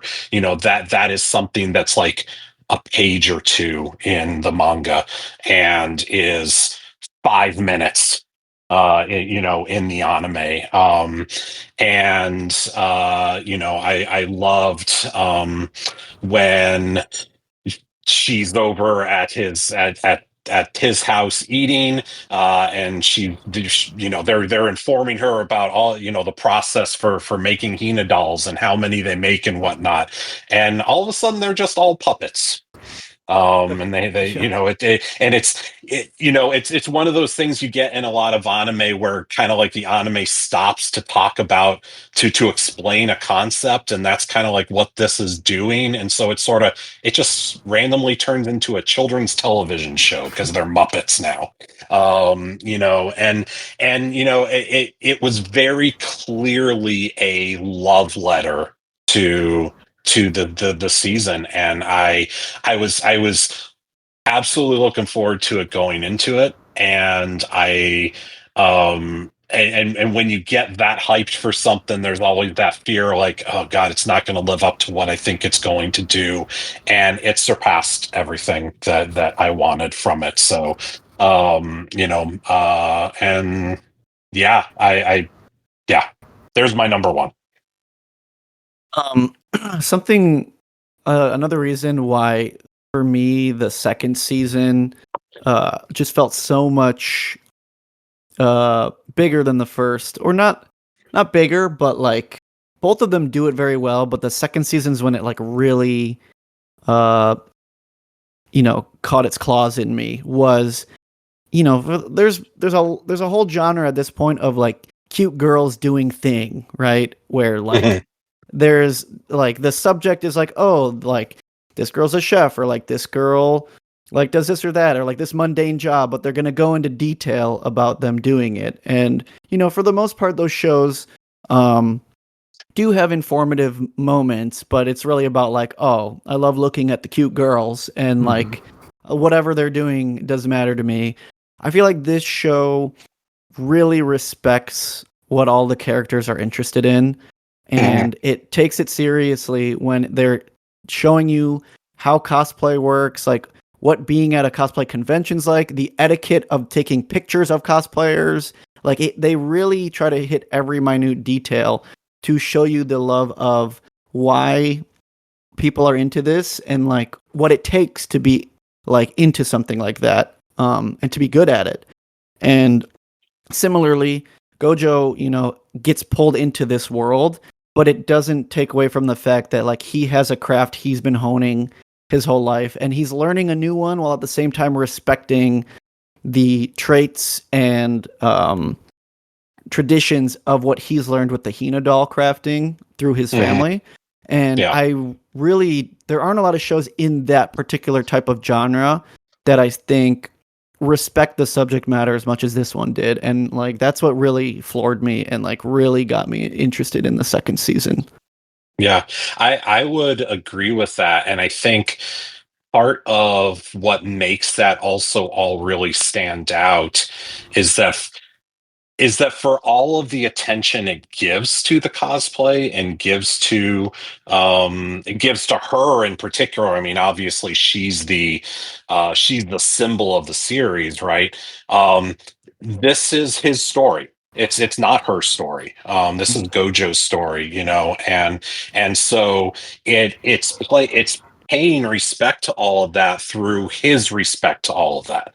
As you said, like he's got his own thing going on, and this is almost kind of like a side project that becomes a passion project for him.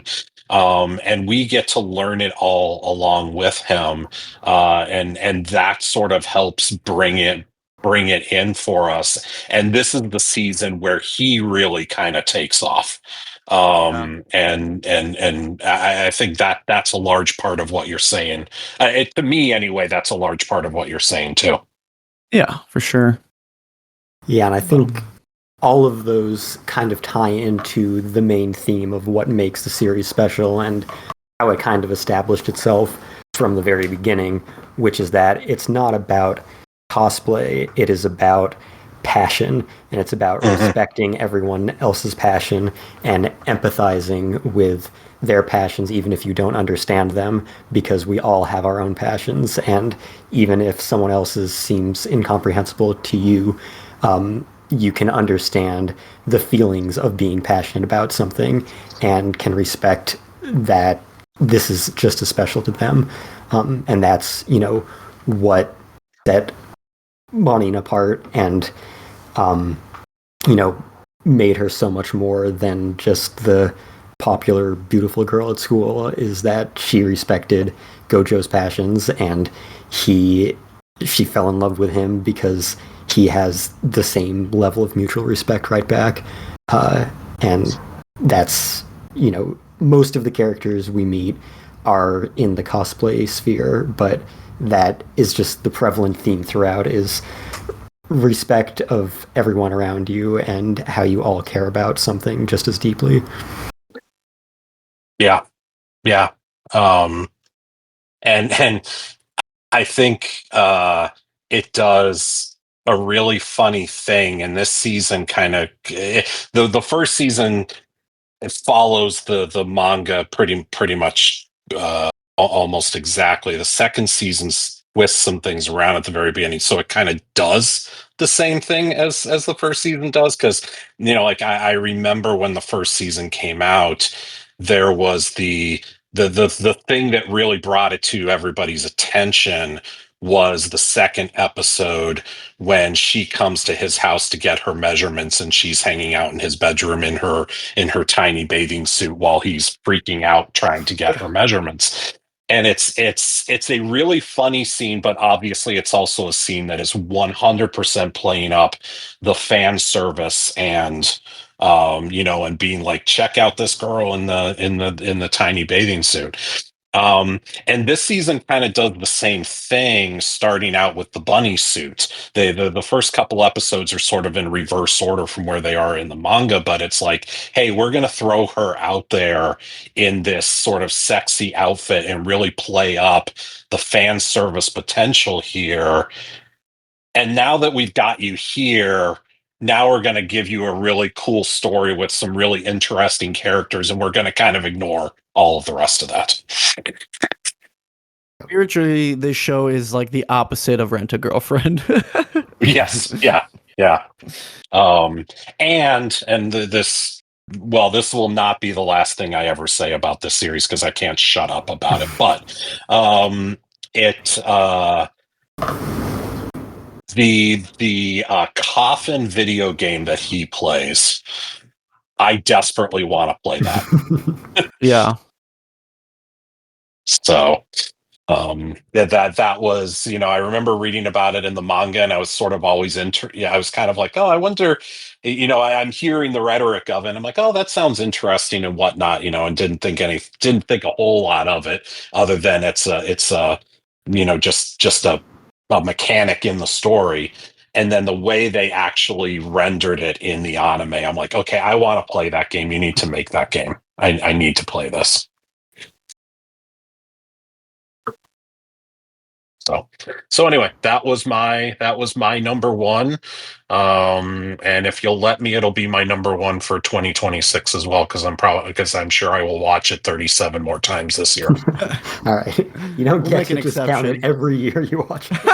If that were the case, Kestrel would have One Piece at the top every time. Well, I mean, One Piece you can make an argument for because at least it airs in every year. It keeps going, yeah. Right. If you count it in a year that it didn't even air at all, that's a bit much. At least it did. Now, who knows? Yeah. All right. That leaves my number one, which is a break from all of my shonen action. It is the Apothecary Diaries second season. Yeah, so this is, I guess, kind of my cute anime girl doctor detective anime series, kind of, sure. But yeah, it's just one of the most cleverly plotted series out there. I agree with Cain. I think the first core of the second season was a little bit more, wasn't sure that it was going to live up. But second core turned that all around so much. It just ties together all of these seemingly disparate elements from throughout both of its seasons so far, weaves this complex narrative that feels so perfect in retrospect that it seems like it must have all been mapped out from the beginning.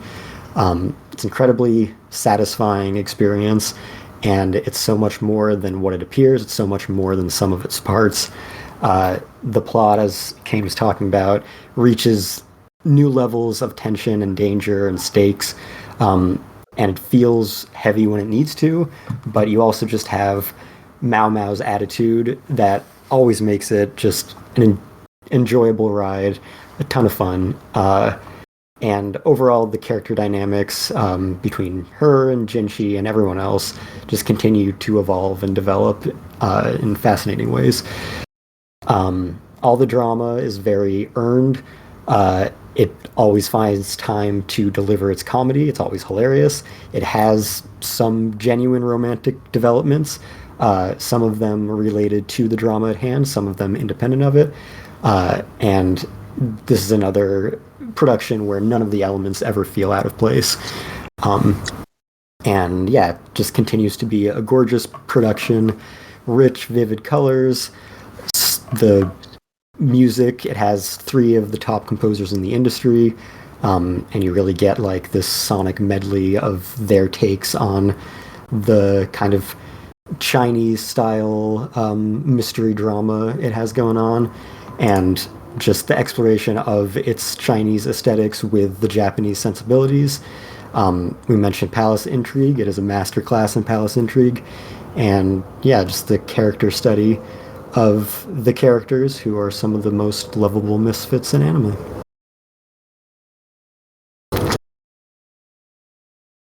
Oh, I'm glad it was on someone else's list. For a second, because I forgot what everyone's lists were. I was like, Yeah. I said it was going to be on somebody's Yeah. list earlier, and we are getting down to the wire here.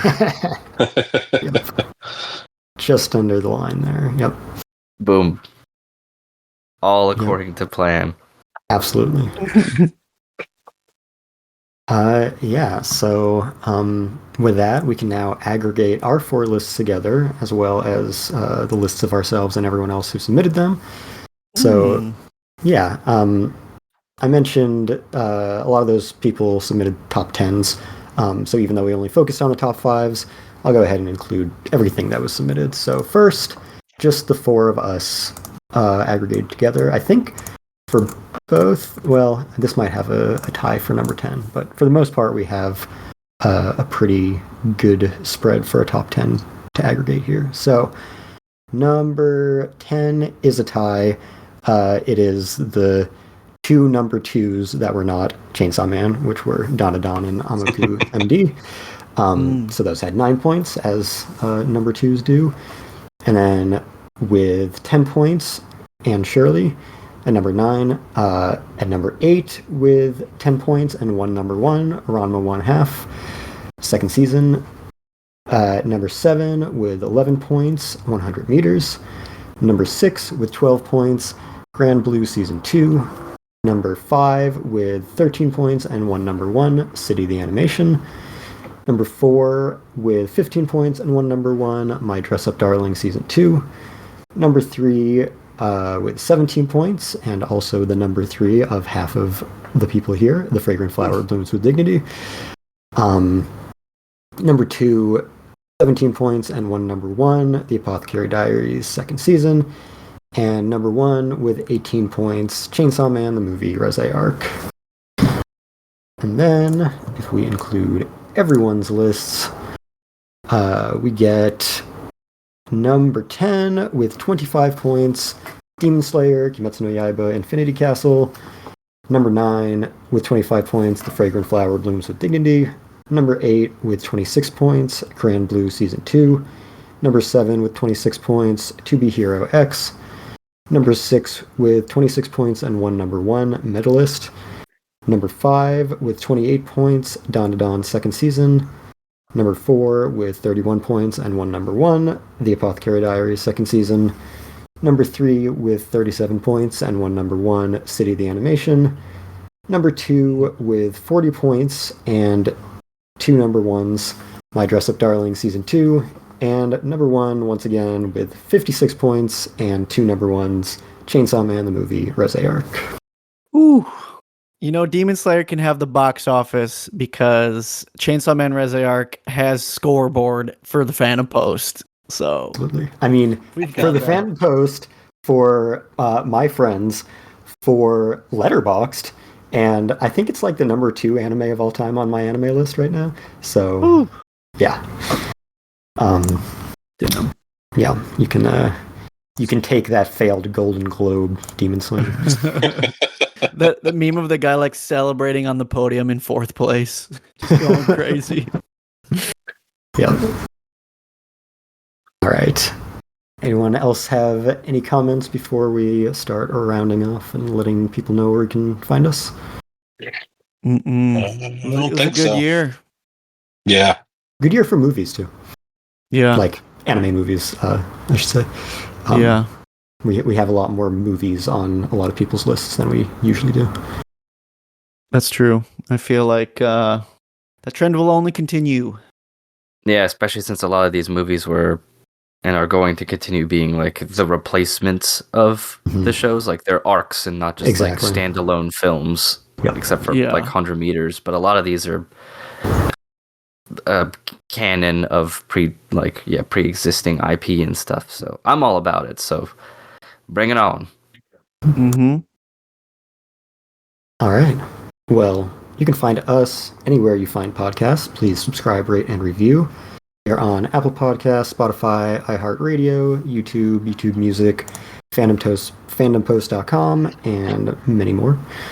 We are on social media on Facebook, Twitter, and Blue Sky at Fandom Post Radio. You can also reach us via email at fandompostradio@gmail.com. You can find me on Twitter at FullMetalKioma and Blue Sky at kestrelswift.bsky.social. And you can find me on the Fandom Post. Some of my recent articles include my review of the new Kaguya-sama New Year special that didn't quite make my top 10 for the year, and my coverage of Anime Los Angeles, including Hiroshi Nagahama not only talking about Flowers of Evil and the rotoscoping, as mentioned before, but also his explanation of what happened to Uzumaki. Oh no. Brandon, where can they find you? I am at Hellshake Brando on most of the socials. As for Fandom Post stuff, you can read any of my previous reviews up there, but for now, I'm just on the pod, baby. And Mark? Yep, you can find me on Blue Sky at mdthomas.bsky.social. Also, my reviews on the Fandom Post, where I dropped a whole ton of episode 1 reviews in the last week or so. But for this season, I will be following Tamon's B-side and Wash It All Away. So. And due to a clerical error, we have exclusive rights to Cain's likeness in eternal perpetuity, so you'll find him right here. Yeah, I've made a grave mistake. Right. Well, thank you to everyone who submitted lists. Thank you to everyone for listening to us talk about our favorites of the year. And we'll see you next time at 3 o'clock. Yep. That's right. See you in 2026. Yeah. Take care. Bye.